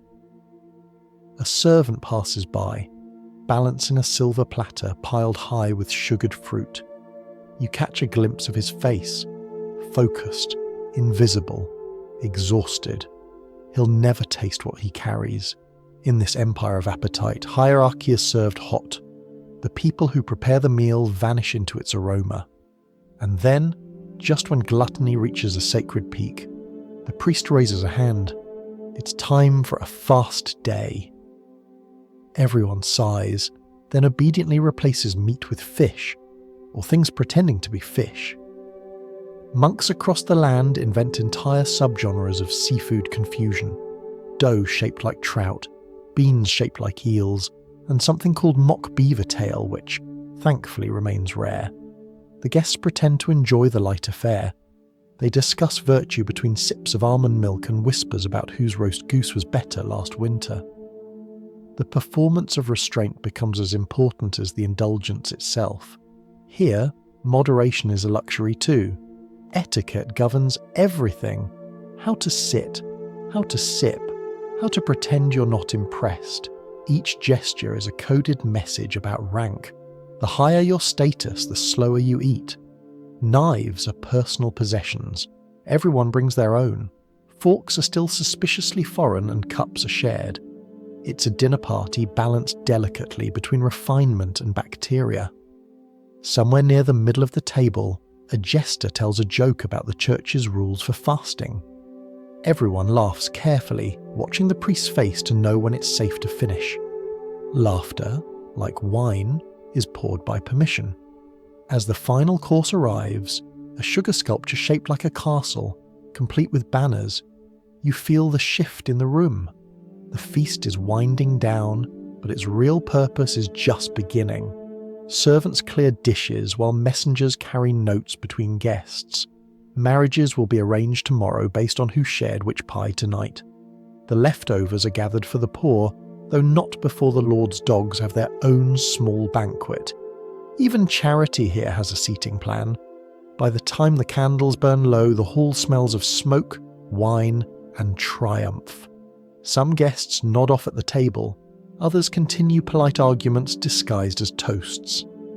The musicians pack up their lutes, the jesters bow out, and the servants begin the long, quiet work of undoing luxury. The floor is sticky with spilled honey and the ghosts of good intentions. You step outside into the night air. The stars above are the same ones that shine over the steppe, though here they feel softer, dulled by the haze of torchlight. Behind you, the hall still hums faintly, a machine of appetite cooling down. You think of the Mongols eating in silence, drinking sour milk under a sky that needed no decoration, and you realise how different civilizations find comfort in opposite directions. The Mongols moved because motion kept them alive. Europe feasted because stillness needed something to do. You glance back once more. Inside, servants are already preparing for tomorrow's fast, washing plates that could feed villages, setting tables that will soon fill again. The endless cycle of indulgence and restraint turns smoothly, like a clock wound by hunger. As you walk away, the wind carries the faintest echo of laughter, mixed with the smell of roasted meat.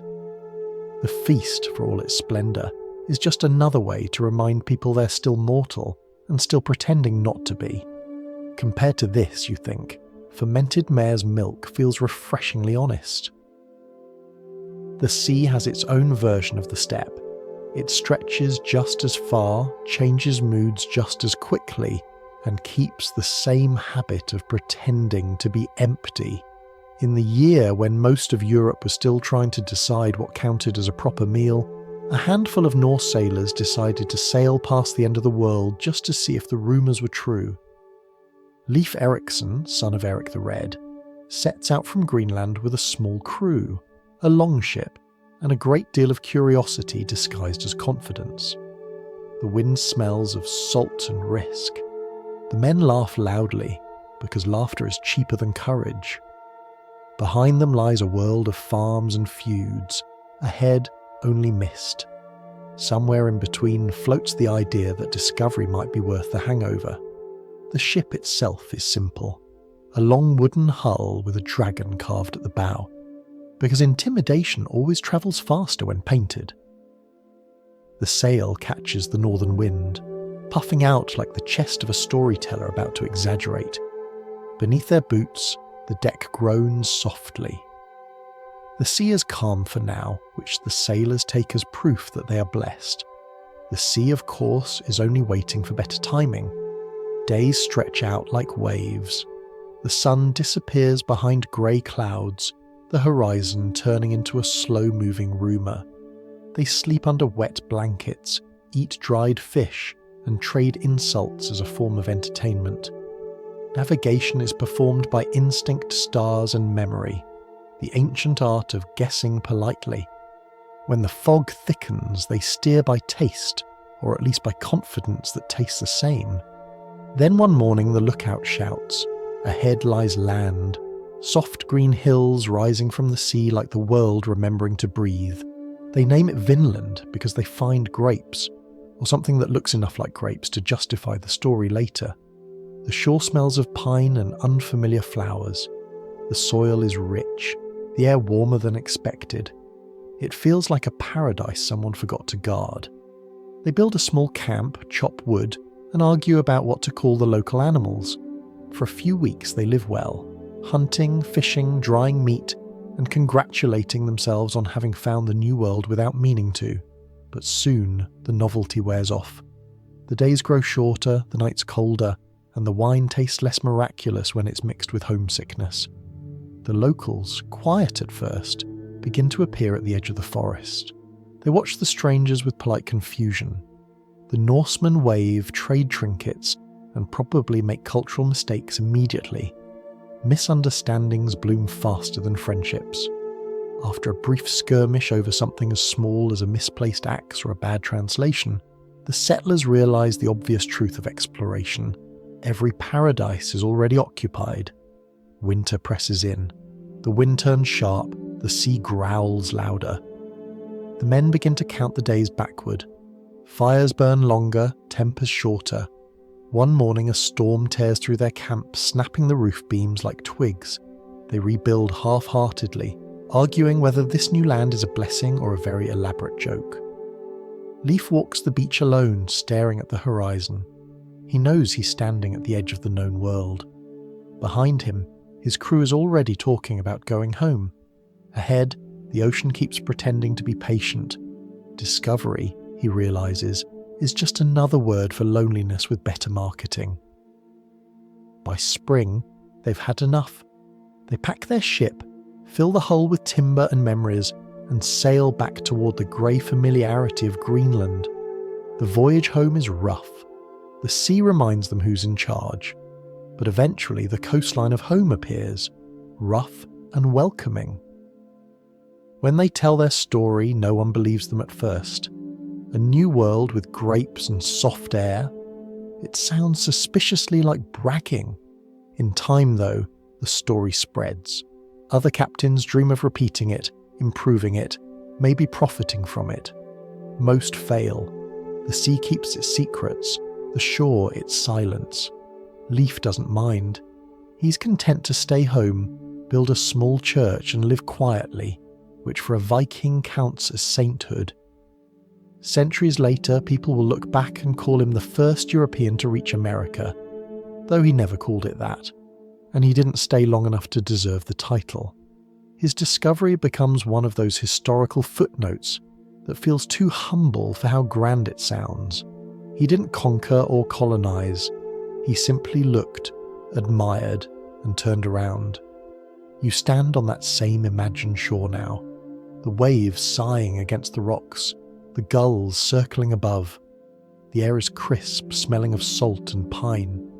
The horizon glows faintly with the last light of day. You can almost hear the creak of the longship fading into distance, the rhythmic slap of water against wood. There's a peace in it, a quiet acceptance that not every voyage needs to end in empire.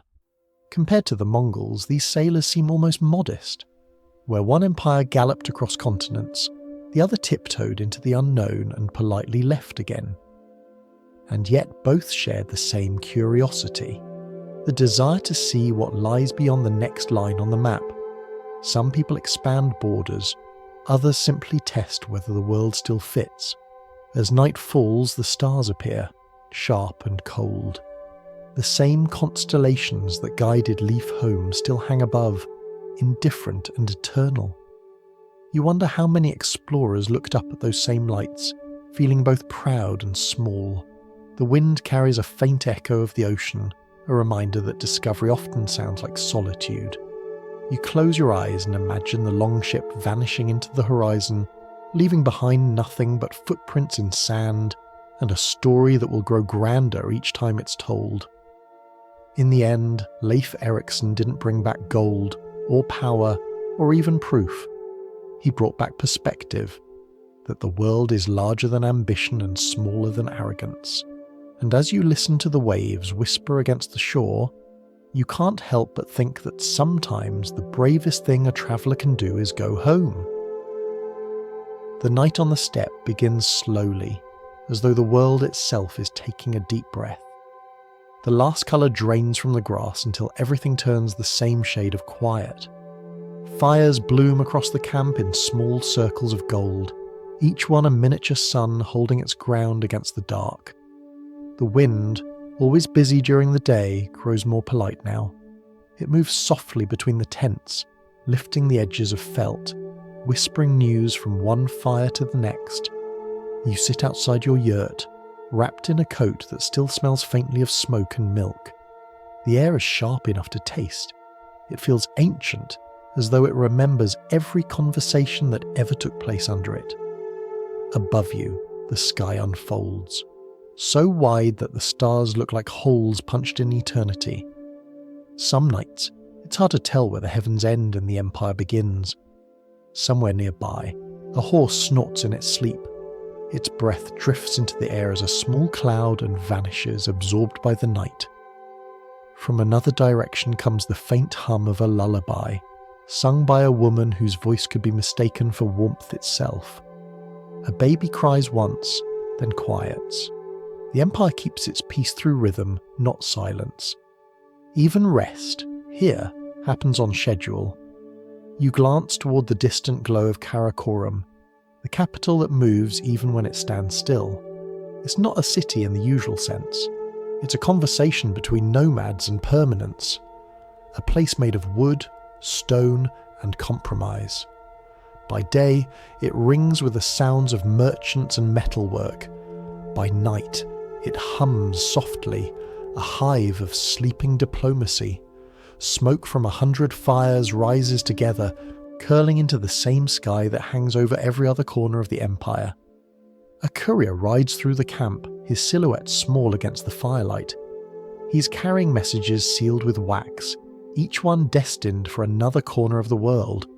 You can hear the soft jingle of harness bells as he passes. Somewhere beyond the horizon, another rider will take his place, and another after that, until the message completes a loop around half the known Earth. The Mongols invented speed long before the clock caught up. Even the stars seem slow compared to their couriers. You think about the people who make this machine work. The herders tending animals by moonlight, the scribes still awake in the capital, the guards pacing between tents, the cooks keeping tea warm for late arrivals. The empire breathes in shifts. When one half sleeps, the other half moves quietly, keeping time like an enormous heartbeat spread across mountains and deserts. The law still moves too, not on paper, but in memory, recited by those who can't afford to forget. Orders from the Khan travel faster than rumour and are obeyed with the same precision you've seen in the soldiers' drills. Yet despite this vast machinery of control, the night feels gentle, almost tender. The Mongols don't rule by fear tonight, they rule by habit. Everyone knows their place, and the comfort lies in that knowing. A storyteller begins to speak near one of the larger fires. The crowd around him is small, soldiers, traders, a few children, but his voice carries. He tells of the early days, of a man named Temujin who united tribes that had spent generations fighting over horses and pride. He speaks of battles, of loyalty, of the moment when one leader's name became a force of nature. The fire flickers against their faces, turning the past into shadows that dance across the ground. You realise that every empire tells itself bedtime stories before sleep. It's how history rehearses for memory. The storyteller's voice fades, replaced by the crackle of the fire. You tilt your head back and watch the sky again. Somewhere up there, a line of faint stars forms an arc so familiar that the riders navigate by it. They call it the horse's tail. To them, the heavens aren't mysterious. They're practical. Even the Milky Way is just another road, waiting for the next messenger. The wind shifts. It carries scents from the city, smoke, meat, a hint of ink and parchment. Karakorum might be small compared to later capitals, but it's more connected than any city before it. Goods from Persia, news from Russia, silk from China, all pass through the same streets. In a single day, you could buy a poem, a camel, and a confession. The empire has turned distance into a marketplace. You close your eyes and listen. Somewhere, a drum beats softly. It's not war. It's just timekeeping in musical form, reminding everyone that dawn will arrive exactly when it always does. The Mongols don't believe in chaos. Even darkness is scheduled. It's easy to forget how recent their empire is. Only a few generations separate a scattered collection of families from a system that now stretches across the world's spine. Yet here it is, alive and alert under the same stars that guided the first rider. You realise the true genius of this empire isn't its conquest, but its continuity. They didn't just take land, they taught it to move with them. The fire beside you collapses softly, sending up a swirl of sparks that drift toward the stars. For a brief moment, it's impossible to tell which lights are nearer, those born of fire or those born of forever. You think of all the lives tied together in this moment. The messenger, halfway to another camp. The blacksmith still awake hammering something bright. The horse breathing slow circles into the night. The entire empire hums like a giant organism, half asleep but never still. You take one last breath of cold air. It tastes faintly of ash and life. The yurt behind you glows softly through the felt walls, light and shadow flickering like a heart beneath skin. Inside, someone stirs, someone sighs, someone dreams of summer grass. The horses outside shift again, their hooves crunching softly on frozen ground. Everything fits, everything continues. You lie down near the embers, watching them pulse gently. Your eyelids grow heavy. In the distance, another courier sets out, another story begins, another fire flares to life. The empire keeps moving even through its sleep. If you're still awake, congratulations. You've outlasted the Mongol dawn. And if you're asleep, that's fine too. The empire will keep riding without you. It always does.